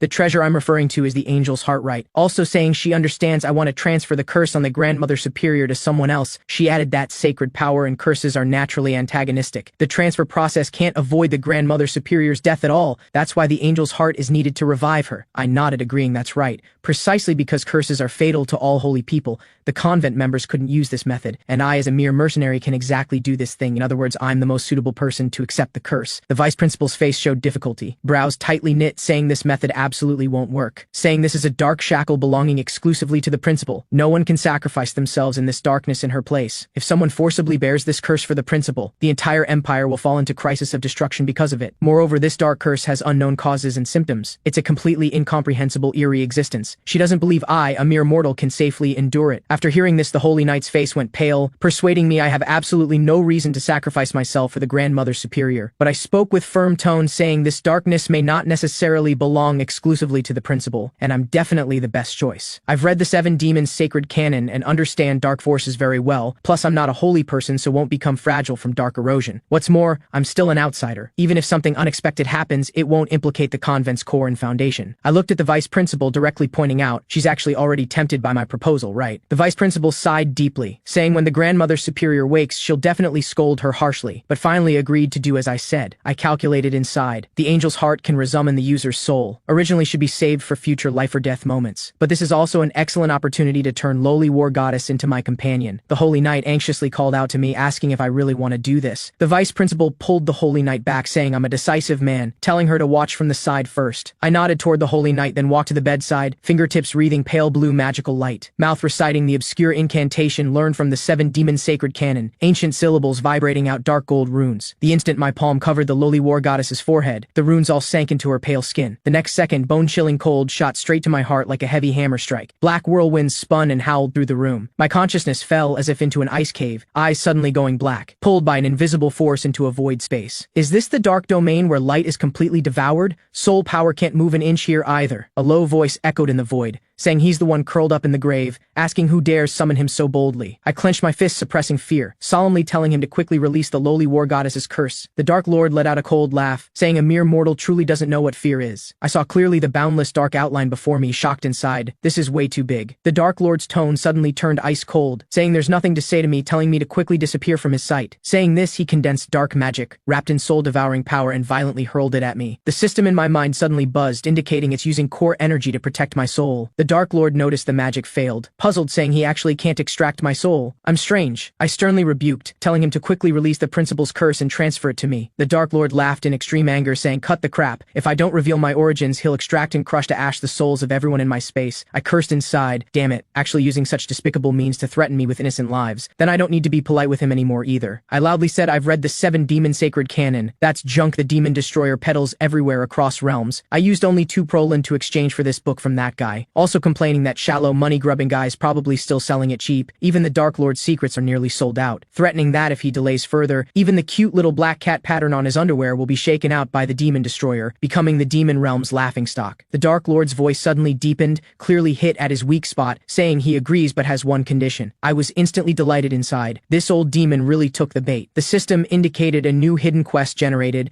eliminate all demon lords supported by the demon destroyer. I secretly rejoiced inside, thinking if I coax him more, maybe I can rake in more benefits. I pretended to be troubled, saying this task is a bit too difficult for a fragile mortal. The Dark Lord let out a disdainful scoff, saying I'm a useless guy, then said coldly if I have the guts accept this power. 100 times more concentrated violent dark force suddenly tore through the void, surging into my body like a flood. I cried out in pain. This is the legendary black eye power, questioning if he wants to kill me. The Dark Lord's voice carried thick mockery, saying where in the world are free lunches? Wanting powerful strength must pay equivalent price, telling me to hold on well and not die easily. System notifications popped up crazily. Obtaining hidden profession bloodless tearless 1, all ability values massively increased. Also opened rare new dark attribute, successfully learned S-rank forbidden technique undead summoning. The next morning, I suddenly sat up from bed, chest heaving as I gasped for breath. Never expected I'd actually survive from the dark domain. I looked at the Dark Lord's exclusive ring on my fingertip, the cool magic pattern still condensed with a thread of strange residual warmth. I couldn't help laughing out loud, eyes flashing with excited light. Authority commanding countless liches and undead races, plus the necromancy jade that can summon death dragons. Bloodless tearless 1. Among human guardians 1 billion players, I'm the first to obtain this hidden profession. I thought heaven is is truly still favoring me after all. Just then, the door was gently pushed open. The Holy Knight slowly walked in. Seeing me laughing crazily, she said with pity, "I indeed hurt my brain."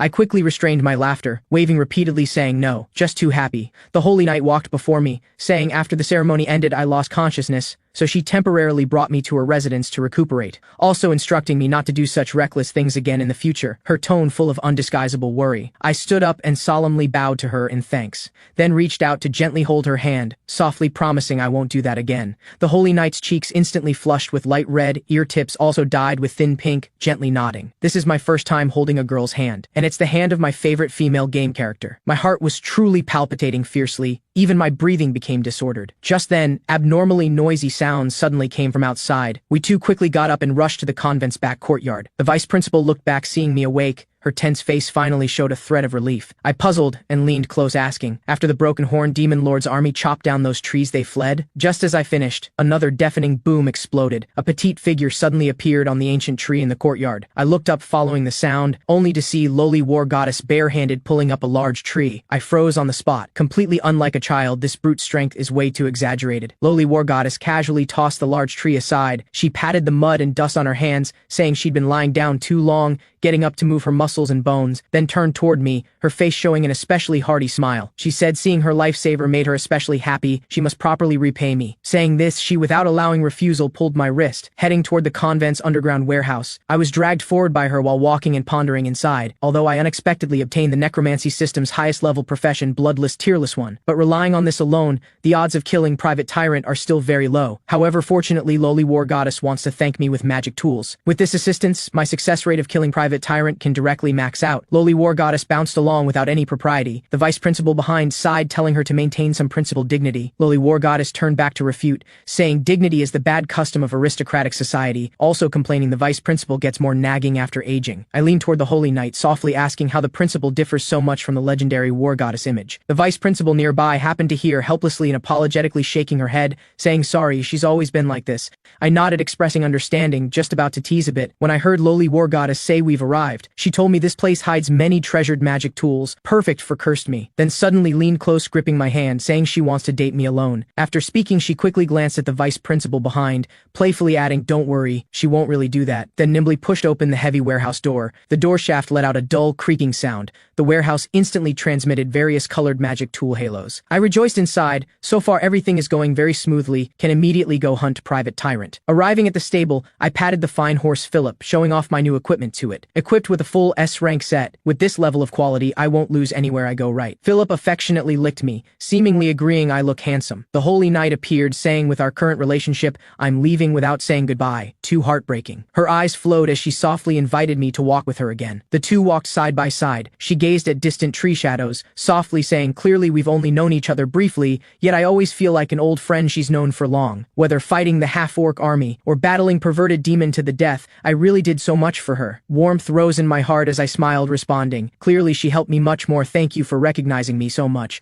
Plus, I'm not coming back, just temporarily going out to handle urgent matters. We'll meet her again soon. The Holy Knight stopped, turned her head staring at me, a thread of probing in her eyes, asking if I'm not curious about her appearance hidden under the helmet. I quickly explained, saying I feel she definitely has her own reasons, so I didn't deliberately ask. The Holy Knight lowered her eyes, saying this helmet is actually used to cover a large scar, that's a mark left after receiving a curse. She also doesn't know what that curse is exactly, but Uncle said it can't be known by others and must be covered. So for so many years she's always worn this helmet, never removing it before others. Also, precisely because of this, many people who don't understand the situation privately call her Ugly Knight. After finishing, she lifted her head, asking if I want to see her appearance. Also blushing to add that although a bit nervous, if it's me, she seems able to muster courage to remove the helmet. I held my breath, eyes full of anticipation staring at her, heart pounding wildly. Her fingertips slowly removed the helmet. A delicate and beautiful face was revealed. The Holy Knight's cheeks flushed crimson, softly asking if she's an ugly woman. My cheeks instantly burned as I quickly covered my mouth, somewhat at a loss, averting my gaze. Seeing me not speaking for a long time, she urged me to say something quickly. I replied, flustered and panicked, sorry, because she's really too beautiful. I was momentarily speechless. Hearing this, the Holy Knight's eyes instantly brightened. Titan shyly counter-asking really, saying that's wonderful then. I marveled inside. These 5 years I'd see the Holy Knight every day, but this is my first time seeing her with helmet removed. Just as I was lost in thought, she suddenly said she has something to give me, taking out a necklace from her chest. She handed the necklace to me, saying it's the Bayern family treasure her uncle gave her, proof that she's always with me. I gripped the warm necklace in my hand, warmth rising in my heart, a palpitation quietly spreading, seriously saying I'll definitely treasure it well and never disappoint her feelings. The Holy Knight showed a brilliant smile, forcefully nodding, saying then it's settled. My cheeks still burned as I quickly changed topics to cover the palpitation in my heart, saying I really should depart now, telling her to go back first. She also quickly responded, tone carrying a thread of reluctance telling me to go first. The two stood in place,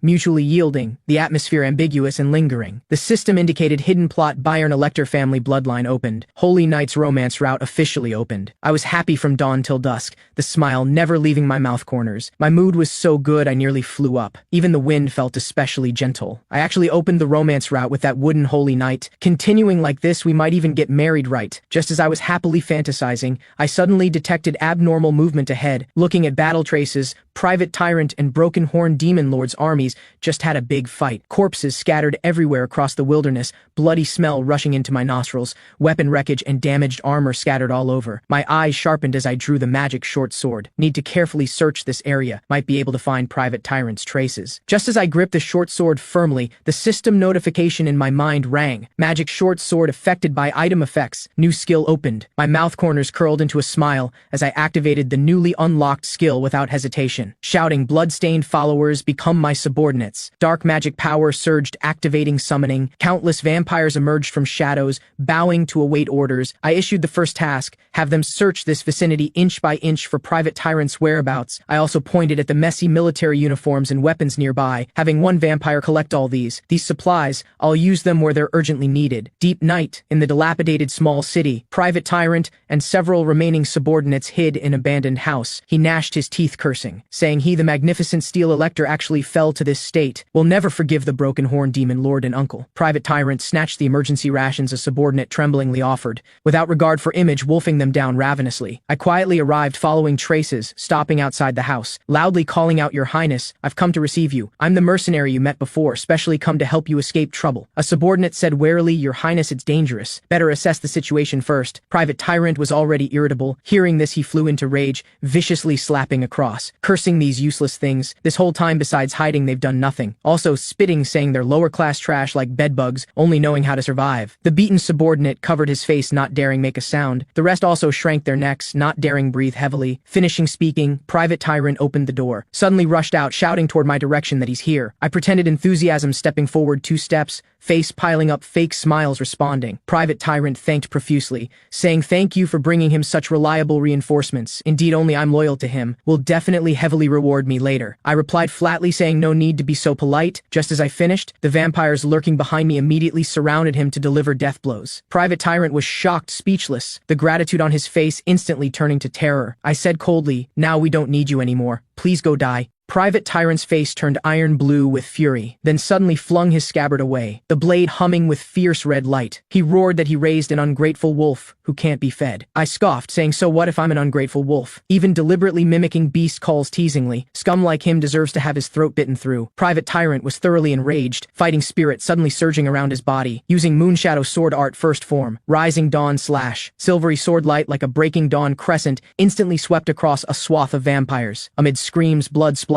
I looked at the fallen vampires, thinking using these cannon fodder clearly won't work. Fighting more will only waste the dark magic power in my body, so I raised my hand signaling the remaining vampires to retreat. Private Tyrant's face full of mockery, saying watching his own cannon fodder die before his eyes made me feel bad. I snorted coldly in harsh rebuttal, saying I'm unlike him. I value every person's life. Saying this, I pushed off the ground with my feet, charging at him with the magic short sword for direct confrontation. While fighting, I marveled internally. Is this the Steel Elector's strength? Being attacked by swordsmanship I used to love using myself, my heart really doesn't feel good. Private Tyrant's offensive grew fiercer, sword moves cunningly leaving no gaps. While crazily attacking me, he's still cursing me. I blocked horizontally with my sword, wrist turning to deflect the force while quickly counterattacking. His sword tip suddenly sank down, stabbing straight at my lower abdomen vital point. I quickly dodged sideways, using the short sword to catch his blade, barely blocking this strike. Seeing the thrust miss, he quickly retreated several steps. After continuous exchanges for several rounds, he still couldn't gain advantage and began threatening with false bravado, saying if I keep opposing him, don't think about surviving in Imperial territory later. I raised an eyebrow, saying I've become quite close with the sisters at the convent, but Private Tyrant looked disdainful, loudly saying even if it's an armed organization, he fears nothing. He took a deep breath, all his fighting spirit crazily gathering toward the sword, fiercely swinging his sword, using Moon Shadow Sword Art second form, waxing crescent slash, sword light falling to earth like a curved moon. But after finishing the move, stabbing pain transmitted from his core, I keenly seized his paws, raising my sword to fiercely attack his opening. Private Tyrant fell sitting on the ground in disarray. His body couldn't stop trembling, finally unable to even hold his sword steady. My eyes sharpened as I thought internally, this performance should end. I stepped forward and punched Private Tyrant, flying backward with one blow. Private Tyrant coughed up large mouthfuls of fresh blood,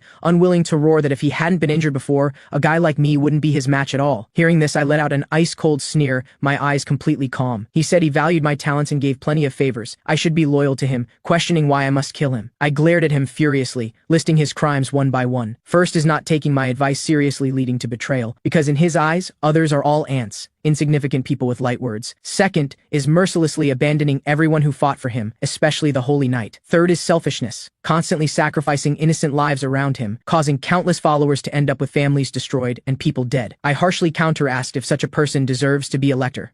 Private Tyrant hastily argued those were all helpless choices made for the people. If he died, the people would have no one to support them, other electors would take the chance to divide up the empire. I laughed lightly, pretending to ponder a while, then slowly said this reasoning sounds somewhat valid. I pulled out a bottle of potion from my chest, saying if he accepts the proposal, I'll give him a chance to live. Private Tyrant's eyes instantly ignited with hope, hurriedly saying he agrees to any proposal. I crouched down, telling him to kneel and apologize to the Holy Knight. Private Tyrant nodded frantically, even saying he'd offer the Byron family 10,000 prolin in apology. I chuckled lowly, saying he agreed quite readily, casually tossing the potion before him. Private Tyrant quickly thanked me and grabbed the potion, tilting his head back to drink it all in one gulp. The next second his body violently shuddered, muscles all over twitching, face instantly turning deathly pale. I teasingly asked how the potion's taste was. His throat felt fishy sweet as he coughed up a large mouthful of black blood, using turbid eyes to stare at me fixedly, furiously cursing me as a liar. My smile deepened, saying this is poison snatched from perverted demon, can even kill demon lords. Private Tyrant was so angry his eyes nearly split, disregarding bodily pain to roar and lunge at me to kill me. I was prepared and nimbly dodged his lunge sideways. The lurking vampire Purple Knight beside took the opportunity to swing his blade and sever his arm. Private Tyrant clutched his severed arm, face full of incredulous astonishment, laboriously turning his head, gaze falling on the Purple Knight. After recognizing him as his former subordinate, he cried out in shock, asking how he's still alive, also saying tremblingly that day he clearly saw with his own eyes him torn apart by zombie dogs. The Purple Knight coldly responded that day because of being abandoned by him, he originally couldn't escape disaster. But later I gave him a second life, letting him be reborn as a vampire. So now he only serves me. Also saying because of Private Tyrant's arrogant selfishness, everyone constantly fell into deadly danger and died wrongly. Today let him apologize with death. A sharp warning prompt suddenly popped with a ding, the system asking if I'll let the Purple Knight kill the Guardian. Also warning that once the Guardian dies, the game likely cannot continue. I scoffed disdainfully. The game can't proceed? Just because of such a despicable guy? Forget it, who cares? I loudly urged the Purple Knight to act quickly. The Purple Knight swung his blade down. Private Tyrant died on the spot. The system sounded a siren, displaying Guardian killed. Hidden plot, kill Guardian triggered. System indicated killing all Guardians can obtain profession Transcender.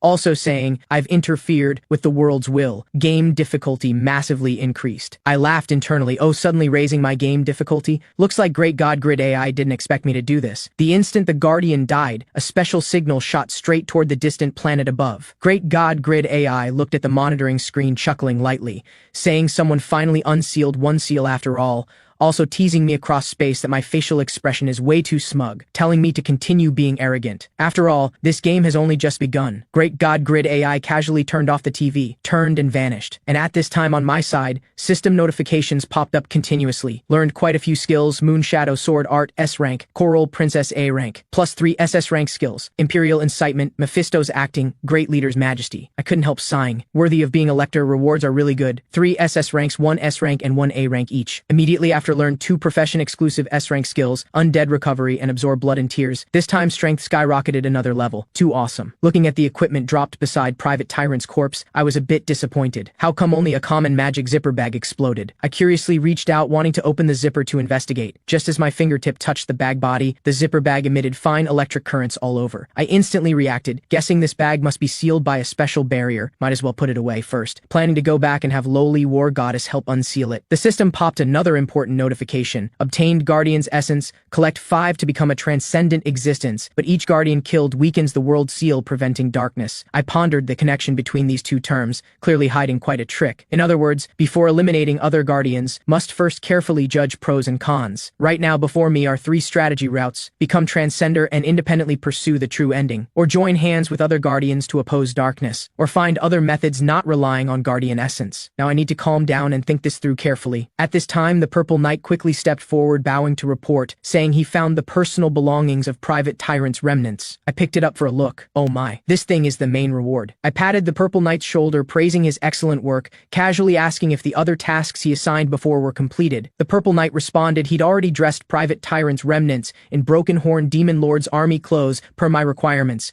completely made up like demon race. I snapped my fingers in satisfaction, praising, bravo, everyone's outfits fit quite well. From behind the distant ruins suddenly came weak begging sounds, someone shouting as long as he's spared, willing to do anything. I raised an eyebrow, walking closer to inquire about the situation. The Purple Knight explained these are Private Tyrant's remnants who hid earlier, asking how I want to handle them. My mouth corners curled into a smile, instantly thinking of his use. Speaking since he said he's willing to do anything, let's spare his life. I leaned to his ear and whispered a few sentences, hoping Broken Horn Demon Lord will like the gift I'm sending him. Half an hour later, a column of brightly armored troops arrived at this place. The leading person suddenly raised his hand, signaling to stop advancing. Precisely the guard captain of Rose Demon Lord's direct forces. He solemnly instructed the subordinate beside to go forward and check the situation. The subordinate reported intense battle occurred here with Broken Horn Demon Lord's army. Also found a barely breathing casualty in the ruins. The guard captain immediately ordered subordinates to bring the casualty back to camp for treatment. At camp, the guard captain pressed the casualty. The Gold Seal decree was snatched? The casualty weakly nodded, repeating the story following the script I taught him, saying later they were surrounded by Broken Horn Demon Lord's army. He thought to at least save His Highness Private Tyrant, but ultimately couldn't do it. Unexpectedly, after hearing this, the guard captain showed regret and admiration, not only not blaming him for hiding, but praised the casualty for daring to persist alone to the very end. Such an attitude of swearing to protect his superior unto death is the knight's model. He turned shouting to subordinates, everyone listen up. This person used all his strength to protect his superior. Even though battle failed, knightly spirit still shines brilliantly on him, telling everyone to take him as example. Search all night tonight for His Highness Private Tyrant's whereabouts. Inside Rose Palace, under the gilded dome, the guard captain knelt on one knee, reporting to Rose Demon Lord, saying he pursued with full effort per orders. Although found Private Tyrant's traces, he'd already escaped in the chaos, whereabouts still unknown. Rose Demon Lord asked how the Gold Seal decree is. By her judgment, it should still be in Private Tyrant's hands. The guard captain lowered his head to apologize, saying it was snatched by Broken Horn Demon Lord's army. Rose Demon Lord frowned, saying just hearing Broken Horn Demon Lord's name makes her sick. The guard captain quickly bowed, kowtowing to apologize, requesting the Demon Lord impose punishment. But Rose Demon Lord waved her hand, saying forget it. What's more important now is recapturing the Gold Seal decree. Only by obtaining it can Private Tyrant be put back in the elector position. She's certain Private Tyrant isn't someone who'd easily die. She ordered the guard captain to send message to Broken Horn Demon Lord, telling him to obediently hand over the Gold Seal decree. Otherwise, wait to bear her Rose's fury. At Broken Horn Demon Lord's camp, Broken Horn Demon Lord was shocked until his voice trembled, eyes full of fear. He can't believe lowly war goddess actually revived. How could that monster like brat come back to life? His trap set back then was clearly so perfect. While irritably stomping, he fell into terrible memories. He still hasn't forgotten how that woman single-handedly broke into Number 8's camp. Without a word, eliminated all his subordinates, the terrifying scene of barehanded strangling Number 8's neck. He suddenly turned, asking the subordinate beside, know why she did that back then. Subordinates all shook their heads. He gnashed teeth, revealing the truth, just because Number 8's subordinate accidentally stepped on her snacks. After that, the demon lords all called that woman lowly war goddess, extremely wary of her. While Broken Horn Demon Lord was still anxiously thinking of countermeasures, a subordinate hurriedly came in to report. Rose Demon Lord sent a letter. Broken Horn Demon Lord irritably stomped, already being disturbed by the revived lowly war goddess, also complaining what madness Rose Demon Lord is going to have now, adding trouble. He impatiently yanked the letter over. After scanning the contents, his face suddenly turned iron blue, immediately shouting that crazy woman actually dares demand the Gold Seal decree from him. A subordinate besides seeing this carefully asked what happened. Broken Horn Demon Lord violently tore the letter to shreds, roaring another mentally unstable woman, actually demanding some Gold Seal decree from him. Not only didn't they get the Gold Seal decree, they even lost perverted demon while tracking Private Tyrant. The more he thought, the more wrong it felt. Lowly war goddess's sudden revival, plus the Gold Seal decree's disappearance into thin air. All events can only see results. reasons behind all completely unknown. After hearing this, the subordinate frowned hesitantly, speaking, could there be a mastermind behind all this? On the other side, as the mastermind, I suddenly sneezed in the return carriage. The Purple Knight quickly asked if I caught a cold. I shook my head, saying no. He asked again how to handle Private Tyrant's corpse. I pondered a bit, saying revive him as undead. The Purple Knight's eyes lit up, saying then he'll become his junior. Really looking forward to it. I pulled out a scroll wrapped with golden thread from my chest, saying what's most important now is the document stamped with the Empire's gold seal, the Gold Seal Decree. The system immediately popped up saying, this is core proof confirming Elector identity, possessing supreme authority. I turned my head, calling the Purple Knight, tone full of excitement, then laughed excitedly, telling him the entire world now belongs to me, ordering him to hurry back to the convent with me at full speed. That night, noble knights attacked the Bayern family's merchant corps. The merchant corps people were still calculating making a huge profit this time. Because of the Empire's economic blockade decree, this is their last money-making opportunity. But the next second, the corps chief suddenly fell dead on the ground. The second in command shouted, there's an ambush. Everyone quickly draw blades and be alert. A group of black-clothed people rushed out from both sides of the dense forest like ghosts. The corps guards quickly drew blades to meet the enemy. Both sides instantly entangled in combat, but the corps guards quickly fell into disadvantage. The black-clothed leader slowly walked out, teasingly saying, you merchants probably made quite a profit. All deals with Rose Demon Lord right. The second in command covered his arm wound, furiously questioning what exactly they want. The black-clothed leader was too lazy to waste words, raising his sword and swinging. A flash of cold light struck down the second in command, then had subordinates snatch all valuables from the merchant corps carriages. The second in command roared, asking if he knows where this money is going. The black-clothed leader let out a disdainful sneer, saying that has nothing to do with him. Also saying, feel free to complain to the Holy Knight. If capable, bring her uncle who holds overwhelming power in court to compete. And at this time I'd already returned to the convent travel worn. The Holy Knight was carefully applying medicine to me. She also asked how exactly I got injured this badly, tone full of worry. Just then, lowly war goddess suddenly pushed the door open. The Holy Knight instinctively covered her face. She forgot she'd already removed her helmet. Lowly war goddess saw her true face clearly, instantly shocked with widened eyes, raising her voice in surprise, saying the Holy Knight actually removed her helmet, also exaggeratedly patting her chest, saying at her age can't take this kind of shock. After recovering, lowly war goddess smiled, saying she understands that feeling of not wanting to hide one's true face. Women are all like this, right? The Holy Knight's cheeks flushed crimson as she shyly lowered her head. Lowly war goddess turned, looking at me, tone becoming serious, saying the Holy Knight is entrusted to me. If I dare let her shed one tear, she'll cut me in half at the waist. She suddenly slapped her forehead, remembering something, asking if that private tyrant brat is already dead. I nodded, calmly responding, saying his corpse is now properly kept by my friends. Lowly war goddess clicked her tongue, tone carrying a bit of regret, saying that brat actually just died like this. She originally wanted to personally kill that scumbag herself. I stood up smiling, telling lowly war goddess I have a gift for her. Lowly war goddess immediately came over, face full of anticipation. I took out the gold coins obtained from private tyrant's remnants, telling her she can use this money to buy snacks. Lowly war goddess instantly got excited, eyes bright and shining, asking if I'm a savior, also saying I look super handsome. The Holy Knight at this time noticed the paper ball at the table corner, puzzled, asking what that is. I casually responded, seems like abandoned correspondence that didn't get destroyed in time. The Holy Knight bent down to pick it up and unfold it, surprised, saying it's actually secret correspondence between private tyrant and Rose Demon Lord. Lowly war goddess interjected, saying, because of tax allocation issues, the current emperor and Rose Demon Lord's relationship has always been tense. The emperor also specifically issued an economic blockade decree, currently detaining all items related to Rose Demon Lord's merchant corps. This also caused nearby knight families to go wild, taking advantage. Last night, the Bayern family merchant corps was attacked also because of this reason. Originally just power struggle between those two, but unexpectedly involved the Holy Knight's family. Lowly war goddess sighed, tone carrying obvious heartache, saying this is completely an undeserved disaster.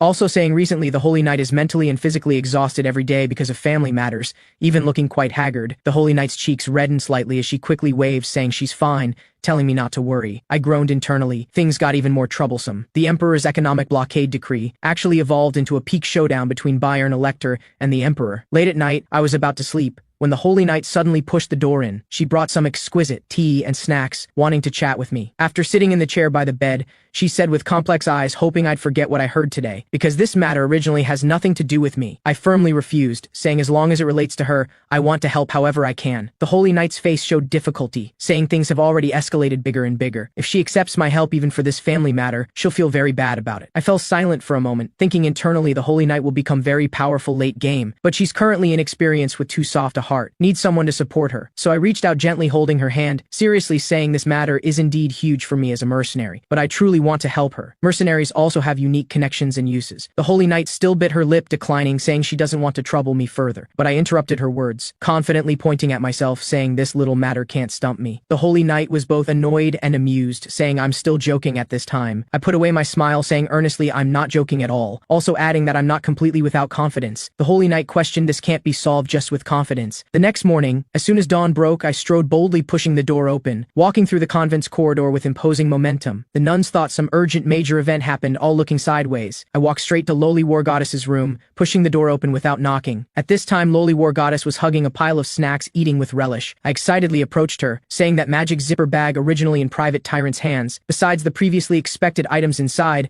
also hides countless gold coins, also egging her on that opening it now might get double rewards. Want to try it now? Hearing such good fortune, lowly war goddess immediately put down her snacks. Before long, she easily unsealed the special barrier on the bag, instantly pouring out massive amounts of gleaming gold coins, blinding bright. I pointed at the leather gloves she handed over, asking what this is. She said, that's the magic zipper bag's improved matching gloves. With them I can directly conjure wanted things from my palm. This is my first time seeing such a magical item, rejoicing internally. Convenient bug-level items, of course the more the better. On the road to Prussen, I tried using the gloves to conjure water to drink, but the Mount Philip suddenly stopped abruptly. I puzzledly patted its neck, asking why it stopped. Philip then raised its front hoof, pointing toward the front direction, only seeing colorful balloons and streamers floating above the city gate. So we've arrived. Before me, a dark mass crowding various races, burly beastmen, pointed-eared elves, and stocky dwarves. The crowd's laughter interwove together, bustling and lively. I joined the queue, slowly shuffling forward with the crowd. After a long time, finally successfully stepped through the city gate. That tired yet relieved feeling, like queuing 3 hours to finally squeeze into a popular theme park, exhausted yet relaxed. People on both sides of the street continuously came forward, greeting warmly in unison, "Welcome to the city of the Great One." I sighed internally. This place is still the same as always. This is a rare city on the entire continent where various races coexist harmoniously, and the great one they mention is the renowned Spy Demon Lord. Spy Demon Lord, with vast knowledge and outstanding eloquence,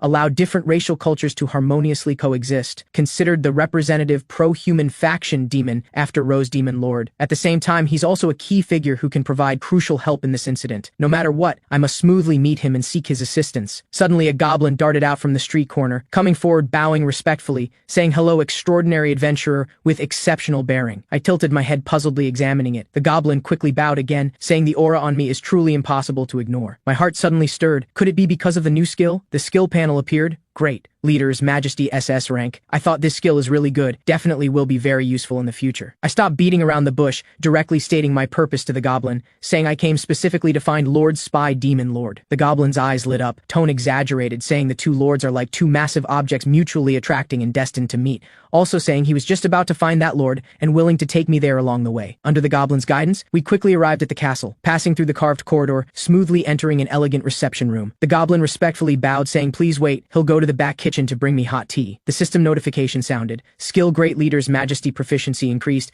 People begin noticing my charm. Proficiency level 1. I muttered, puzzled. Only level 1 now? Then how did this goblin notice me just now? Definitely something fishy. I instinctively looked around, instantly shocked by the room's scene, actually filled with artworks using Spy Demon Lord as model. This guy is really narcissistic. Before long, the goblin quietly came in carrying tea. I couldn't help complaining. Nearly scared me. Make some noise when walking. Also casually making conversation, asking what urgent matter brings him to the castle specifically. The goblin smiled with a face full of happiness, saying he came to report his marriage to the Lord. I thought internally, in this whole city, only he doesn't call Spy Demon Lord the Great One. This abnormal detail made me alert. Looks like I need to test his background. I deliberately asked, "Then the ring on your hand is the wedding ring, right?" The goblin proudly raised his hand high, saying, "Aha, you actually discovered it. Truly worthy of being an extraordinary adventurer. This ring cost him a full 10 years' salary." I sneered internally. Is that so? I took a sip of tea, smiling, saying, "Lord Spy Demon, Lord, your acting is really good." The goblin's face changed slightly, counter-asking what I'm saying. I pressed step by step, saying that ring, isn't it Lord Spy Demon Lord's favorite ruby ring?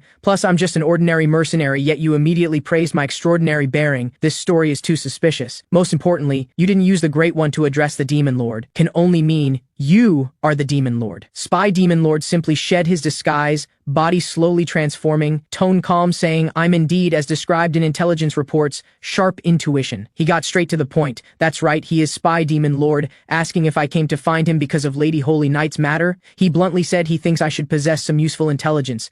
I thought internally, I knew he'd mention intelligence first, and I'd long figured out how obsessed he is with all kinds of knowledge. After all, he's the superintelligence pervert who'd even pay to inquire about the Emperor's underwear color. I cheerfully responded saying I indeed know some intelligence he'd be interested in. Not only secrets about himself he doesn't even know, but also future Continental War development trends, even guaranteed profit real estate investment information. Just ask, I know all the answers. Spy Demon Lord smiled slightly, throwing out conditions, saying please be his friend. I agreed on the spot without even thinking. Only after reacting did I look at him with a face full of bewilderment. He unhurriedly explained, does I know I'm about to become the Empire's hot topic figure. Topics related to me, including defeating perverted demon, and my intimate relationship with that serious holy knight, etc. Maintaining good friendship with me, he should gain quite a few exclusive benefits from it. I frowned puzzled. Then how to prove we're already friends? Spy Demon Lord handed over a ring saying please accept this. This is a custom-made communication ring. From now on we can contact each other with it any time. I thought uneasily. He looks like a calculating character who'd smile telling a friend who failed exams many times you should study harder, actually wants to be my friend? Spy Demon Lord ignored my conflict, continuing that as a symbol of friendship, he can provide intelligence I'd be interested in. Just as he finished, he thought of a crucial clue. I quickly leaned forward urging, speak quickly, what clue? Spy Demon Lord slowly said the clue is in Saxon Territory's capital. Hearing this, my memory suddenly uncontrollably flashed back to previous gameplay scenes.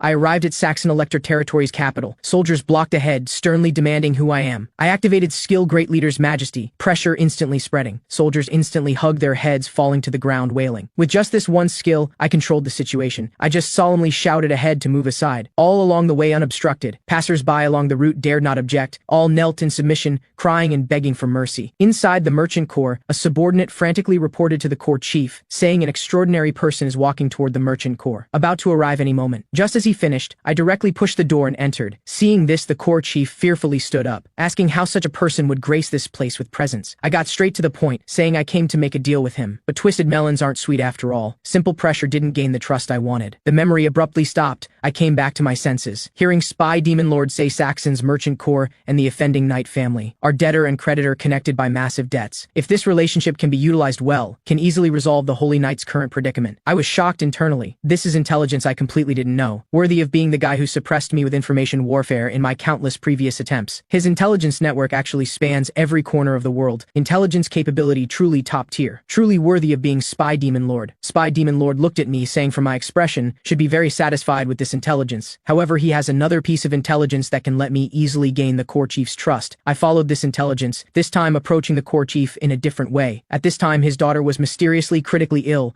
I came as a physician to treat her. The corps chief immediately respectfully called me extraordinary adventurer, quickly introducing his daughter's condition. He told me with reddened eyes his daughter was a very lively, healthy child not long ago. But suddenly one day she began rapidly losing weight, weak without any strength. He found all famous doctors on the continent to treat her, but everyone was helpless. If this continues, he truly fears losing his only daughter forever. He knelt on the ground sobbing, begging me to help. The elderly him cried with streaming tears. I comforted, saying I'll definitely help him. I also came specifically to find him for a deal precisely because of this matter. The corps chief looked at me with urgent face, waiting for more. I took a deep breath, walking close to the bedside to observe carefully. Just looking with naked eyes could tell his daughter's state is very poor, obviously reduced muscle mass plus inexplicable continuous low fever. Very clearly, using ordinary herbs absolutely cannot cure this strange illness. However, I changed direction, saying there's one method that can completely cure her illness. The corps chief suddenly clenched his fists, voice trembling, asking what method. I slowly spoke. To heal her requires spirit medicine from Magic Dragon Canyon. The corps chief instantly went limp by the bedside, despairingly saying, how could this be? This method is equivalent to saying she's beyond cure. I thought internally, that's right, in this world, Magic Dragon Canyon represents impossible, though the massive canyon is famous for beautiful scenic wonders. But this is the exclusive territory of magic dragons. Deep in the canyon lives one of the continent's remaining ancient dragons. Its strength is unfathomable, even demon lords dare not easily compete with it, and the canyon ruled by it also has countless ferocious high-tier magical beasts entrenched. In other words, that's a place of mortal danger. So for ordinary people, wanting to enter that canyon is originally an impossible goal. Of course, this only applies to ordinary people. I patted the corps chief's shoulder, tone certain, saying, I'll obtain Magic Dragon Canyon spirit medicine for you.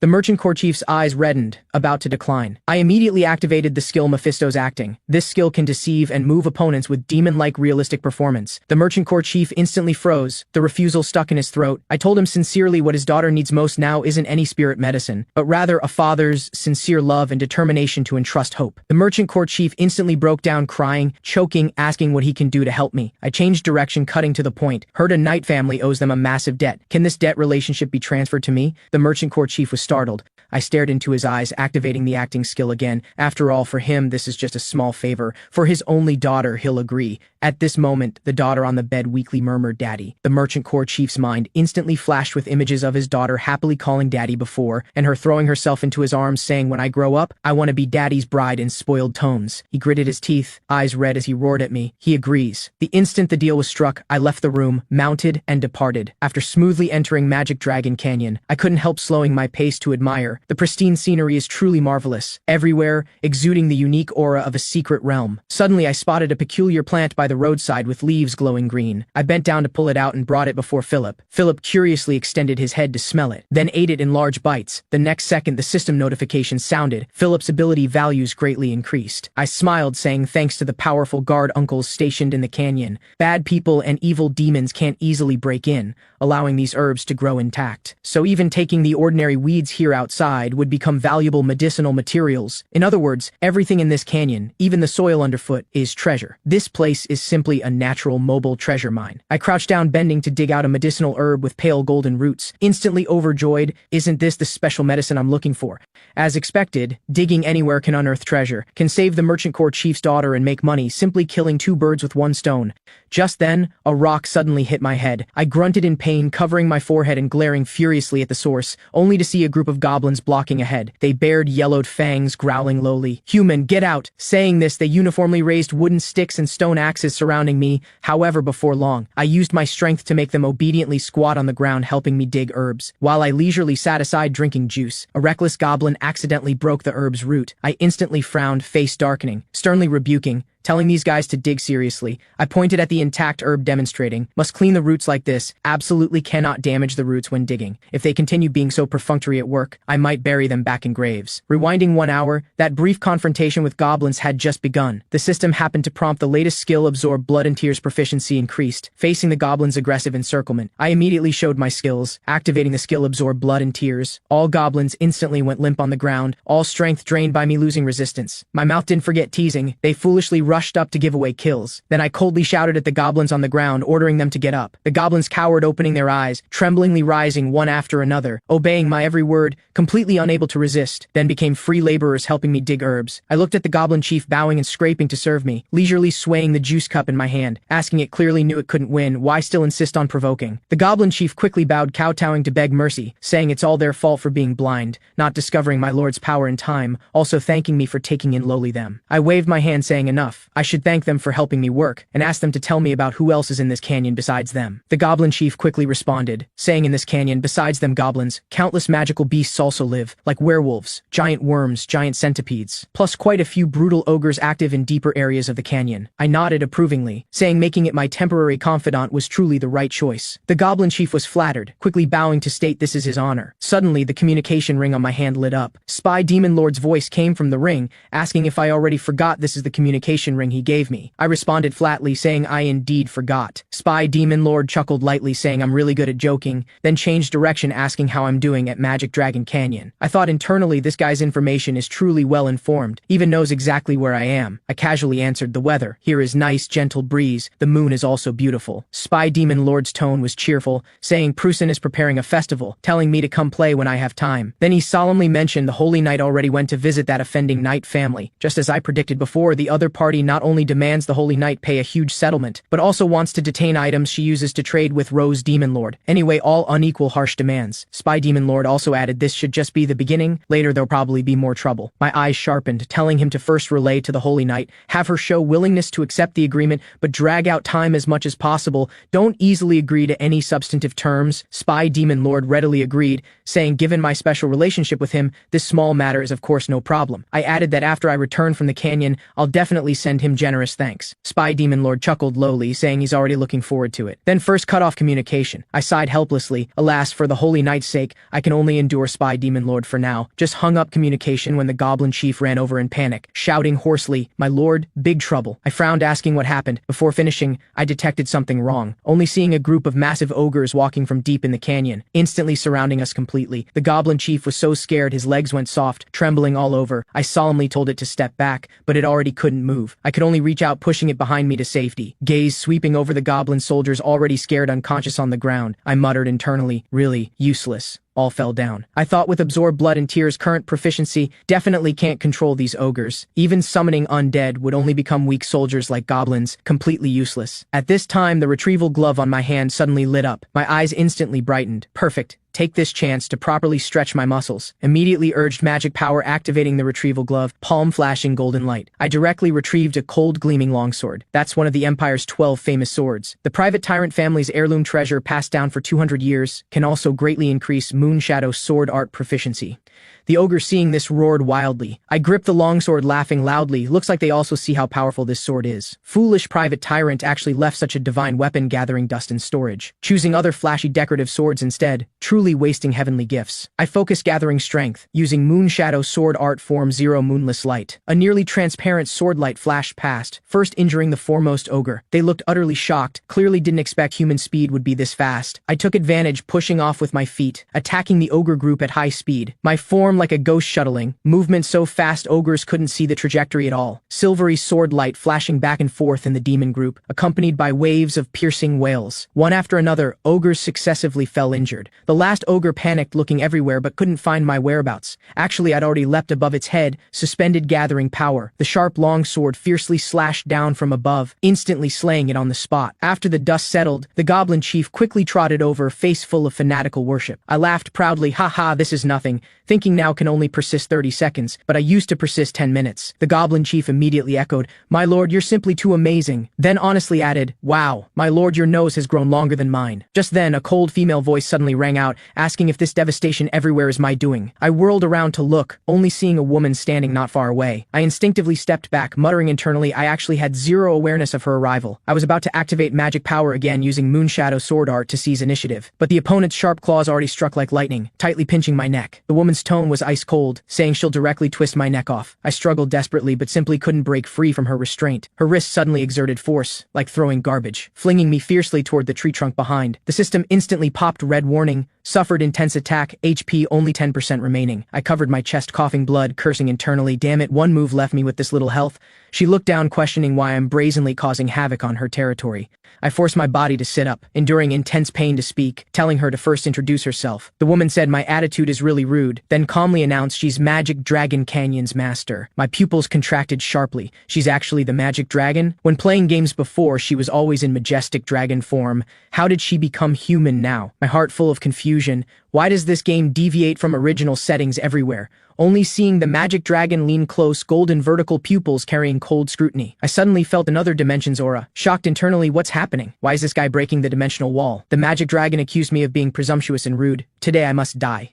The Goblin Chief beside mustered courage, stepping out, spreading both arms blocking before me to protect me. The Magic Dragon impatiently raised her scale-glowing claws, attacking the goblin, about to crush it. I quickly shouted for her to listen to me first, but the Magic Dragon snorted coldly, saying communication with trespassers is originally useless. Kicking the goblin aside, attacking me. At this critical moment, I shouted with all my strength, "Lord Magic Dragon, if I die, you'll die too." Hearing this, the Magic Dragon's movement completely froze, full of confusion, asking what I mean. I steadied myself, forcing myself to calm down, saying I once saw her dying miserably in prophetic dreams. Hearing this, the Magic Dragon frowned, clearly not believing this absurd story. I quickly added she can directly check my memories to verify. The Magic Dragon stood silent for a moment, then waved her claws, coldly throwing down harsh words, saying the price of lying equals death. I quickly nodded, agreeing. She activated special skill. Originally sharp claws slowly transformed into human palms. Her palm gently touched the top of my head, also adding that even nodding to conceal halfway also equals death. I quickly responded repeatedly, saying I know. The Magic Dragon immediately activated memory reading ability, consciousness forcibly breaking into my memory fragments, her divine sense rapidly browsing through memory images, after a long while finally murmuring, "So I'm just an ordinary human," also saying too many memory fragments, need to view more to verify. I quickly used mental power to stop, saying no need to see all, just look at this key segment. The magic dragon frowned dissatisfied, again rebuking my presumptuousness. Also complaining memory images too blurry, usable material also unclear. When she finally saw clearly deep in memory, that image of herself lying dead in a pool of blood, her pupils sharply contracted, incredulously asking if this is real. I took the chance to forcibly eject her divine sense from my memory space. My back instantly seeped cold sweat. Just now was really close. If she kept looking, my previous gameplay memories would be completely exposed. The magic dragon confirmed that was herself, full of questions asking who killed her. She stood silent for a moment, tone rarely softening a bit, saying thanks for my reminder. As repayment, she can spare my life, telling me to immediately leave here. But I shook my head, saying I won't leave, proactively proposing to make a deal with her, also saying her name is too long and hard to remember. From now on, I'll just call her Magic Dragon. The magic dragon's eyes instantly turned cold, sternly accusing my tone as too presumptuous, counter asking if I want to die. I quickly waved, explaining, as long as she listens to me, she can definitely survive. The magic dragon let out a disdainful snort, saying she's an ancient being who lived 3,000 years. Why should she listen to a human? At this time, the system prompted,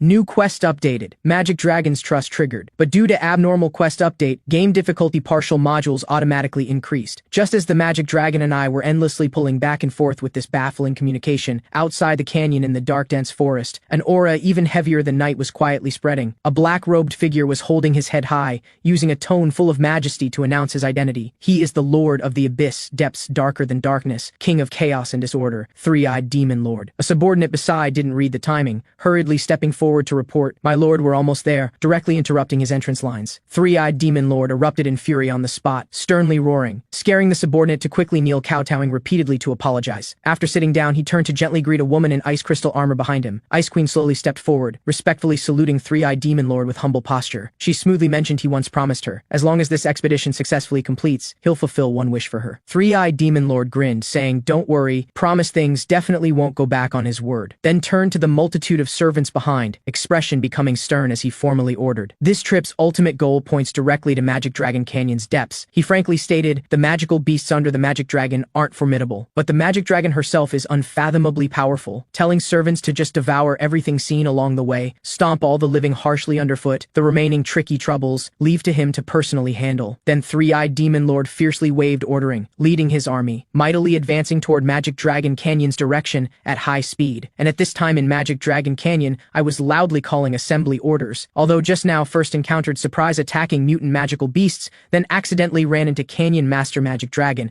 wasting quite a bit of time. But our herb gathering mission can't stall here, still need to excavate as much canyon-exclusive precious medicinal materials as possible. I loudly encouraged the goblins scattered all around, telling them to quickly get in position, fully invest in herb gathering operations. After some busyness, I leaned against rocks, taking a long breath. The goblin chief quickly offered a cup of herbal drink. I took a light sip, couldn't help pondering internally, really didn't expect to suddenly run into the Magic Dragon during herb gathering. If not for those previous game memories, I'd probably already be a dead soul under the Magic Dragon's claws by now. This game from Private Tyrant's villain setting to the Magic Dragon's suddenly changed form design, all completely different from past experiences. But thinking again, the Holy Knight's true appearance is indeed stunning. My mouth corners couldn't help curling into a smile. Suddenly I remembered some key doubts, immediately summoned the system panel, opening main storyline to view. As expected, not just the bizarre encounter related to the Magic Dragon. All events personally experienced during this time, all completely different from previous game versions, all brand new plot content never experienced before. My eyes grew serious. As the #1 ranked hero of human guardians, I absolutely couldn't mistake the Magic Dragon's appearance location. Where exactly is the problem? I suppressed the doubts in my heart, trying to sort through confused threads, the Elector and Broken Horn Demon Lord's struggle, Private Tyrant's uncle's betrayal, plus the Grandmother's superior and so on. These core main storyline plots haven't changed, but some key events contained within the main framework show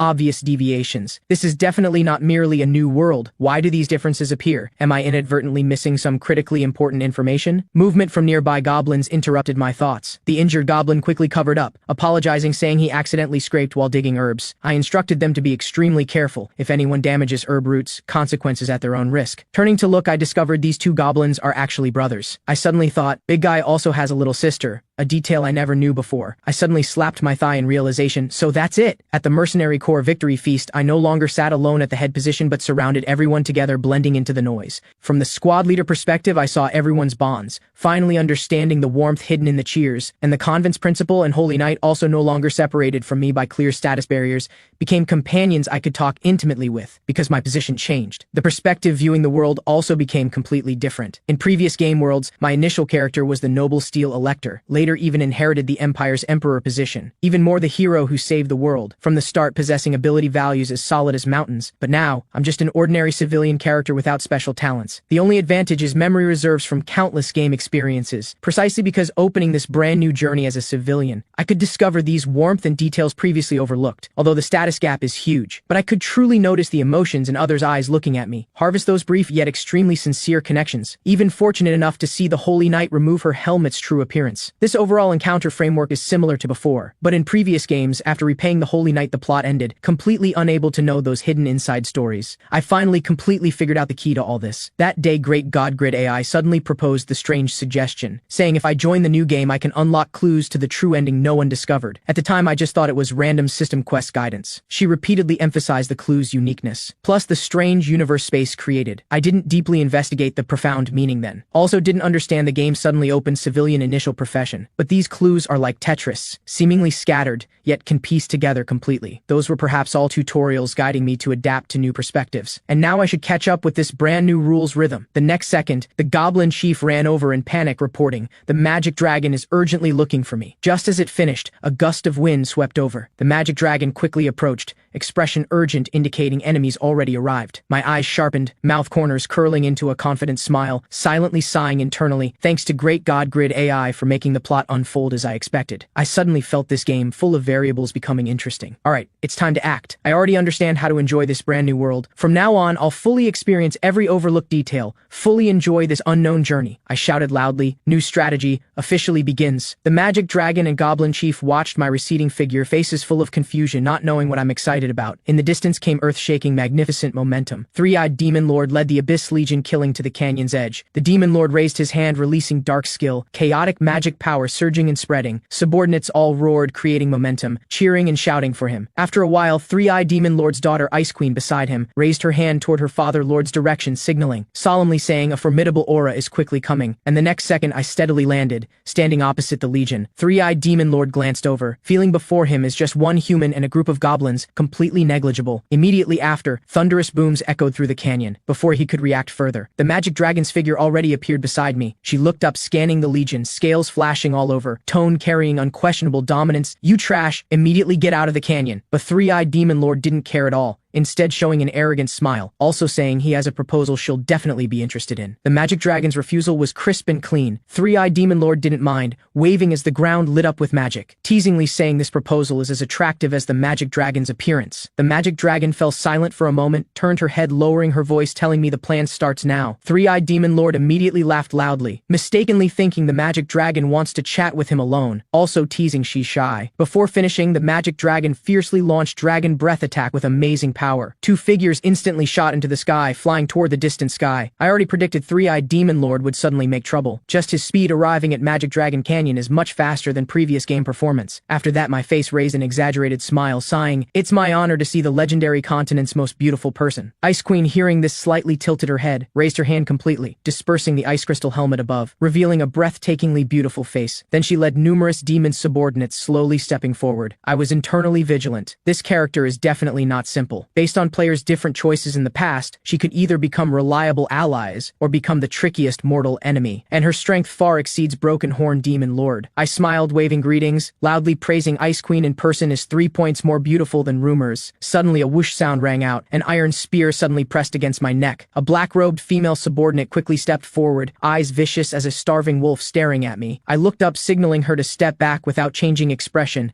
tone carrying undeniable pressure. "She's just an unqualified ordinary attendant. I want to personally dialogue with their princess." The female subordinate was enraged, immediately swinging her spear, launching fierce attack at my heart. The Goblin Chief immediately roared, lunging to block before me, glaring at that female subordinate, claiming, "If you want to harm my lord, kill me first." I patted its shoulder, saying it's grown quite a bit, not like when facing the magic dragon initially fleeing alone. The Goblin Chief looked utterly ashamed, quickly lowering its head, silently apologizing, expressing remorse for deserting before battle. I changed direction, gaze returning to that female subordinate, tone carrying mockery, saying goblins are much more loyal than her. Just as this tense standoff reached its peak, perverted demon suddenly appeared from shadows, whipping out a barbed whip, instantly trapping Ice Queen's subordinate. Everyone present showed surprised expressions. Clearly didn't expect such a sudden change. Perverted demon licked her lips, face hanging an evil smile, then suddenly pulled backward with force, violently yanking the demon trapped by the whip before herself. Purple Knight's form flashed like a ghost. Longsword's cold light swept past in an instant. The trapped demon already died on the spot, his eyes cold as ice, speaking to eliminate all people posing threats to me. Ice Queen's pupils slightly contracted, guessing they're vampires. I grinned, snapping my fingers crisply, laughing, praising her intelligence. Now our two sides' numbers, finally roughly even. I raised an eyebrow, casting sharp gaze directly at Ice Queen. Ice Queen raised her hand, recovering her helmet, her tone full of disdain, directly stating their elite demon legion. How would they fear our ragtag bunch? She loudly ordered, commanding everyone as action captain to completely annihilate us. As her words fell, the demon army immediately shouted, rushing forward. My goblins and vampires also refused to show weakness, all shouting, meeting the enemy. I gripped my longsword, directly swinging to face Ice Queen. Ice Queen immediately drew her sword, Ice Crystal sword energy wrapped in cold directly slashing down. I dodged sideways, avoiding the edge, backhand using Moonshadow sword art, silvery sword light, and Ice Blade thunderously colliding. Blade edges crossing, sparks flying. We entangled, dozens of rounds actually evenly matched. Ice Queen praised, I not only manipulate necromancy but can steadily block her chain attacks, a thread of approval flashing in her eyes. I slightly bowed, saying being praised by Her Highness Princess is also an honor. However, she actually addresses Three-Eyed Demon Lord as Father Lord. If her real father knew, probably would cry for it. Ice Queen's face suddenly changed,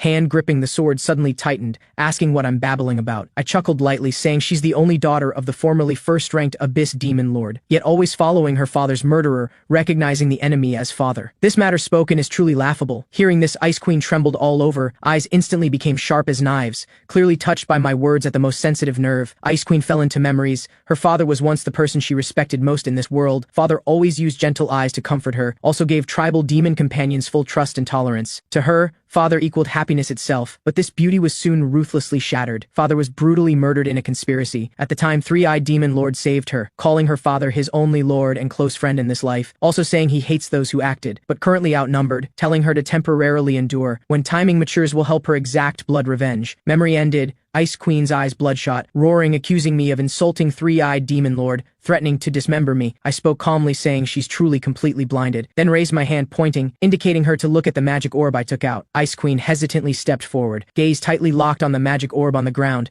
Meanwhile, high in the sky, Three-Eyed Demon Lord was teasing the magic dragon, saying this kind of canyon peak solitude is truly romantic. Even he's moved by this atmosphere. The magic dragon's tone ice cold, bluntly questioning him, killing the first-ranked Demon Lord. Why would the other's daughter follow him? Three-Eyed Demon Lord's face changed slightly, immediately denying vehemently. The magic dragon stated flatly, sophistry and denial are useless. Everyone knows he's a traitor. Three-Eyed Demon Lord clicked his tongue, saying the magic dragon is more stubborn than he imagined. After several seconds' silence, he actually generously admitted the magic dragon was right. Just as he finished, the magic dragon activated skill. The image instantly projected from my side's magic orb. Three-Eyed Demon Lord, completely unaware, still smugly speaking the truth, claiming that year's tragedy was all his doing, also boasting how cleverly he exploited the first Demon Lord's only weakness. Ice Queen stared fixedly at the holographic image projected by the magic orb, face full of unbelievable horror and despair, her hands violently trembling, longsword clanging, falling to the ground, her mouth muttering. Three-Eyed Demon Lord was father's most trusted subordinate. They were once close as sworn brothers. I rejoiced internally. This move worked. Before dealing with them, I asked if the magic dragon's lair has magic image projectors, then proposed using this to broadcast the truth of First Demon Lord's death, having her deliberately guide Three-Eyed Demon Lord to personally speak the truth during high-altitude confrontation. This is the plan we agreed upon beforehand, and now our plan is smoothly advancing. Ice Queen has completely lost all will to fight me. Instead, her legs went soft, heavily slumping to the ground. She can't believe the previous warmth and promises were all lies Three-Eyed Demon Lord performed. But the images presented by the magic dragon's magic orb definitely won't be fake. Mind flashing through warm, happy scenes once spent with father, Ice Queen's tears burst forth. At this time, numerous vampires already finished all demon troops. Perverted demon bounced over to me claiming credit. I nodded approvingly, then ordered them to stand by. The real good show is about to begin.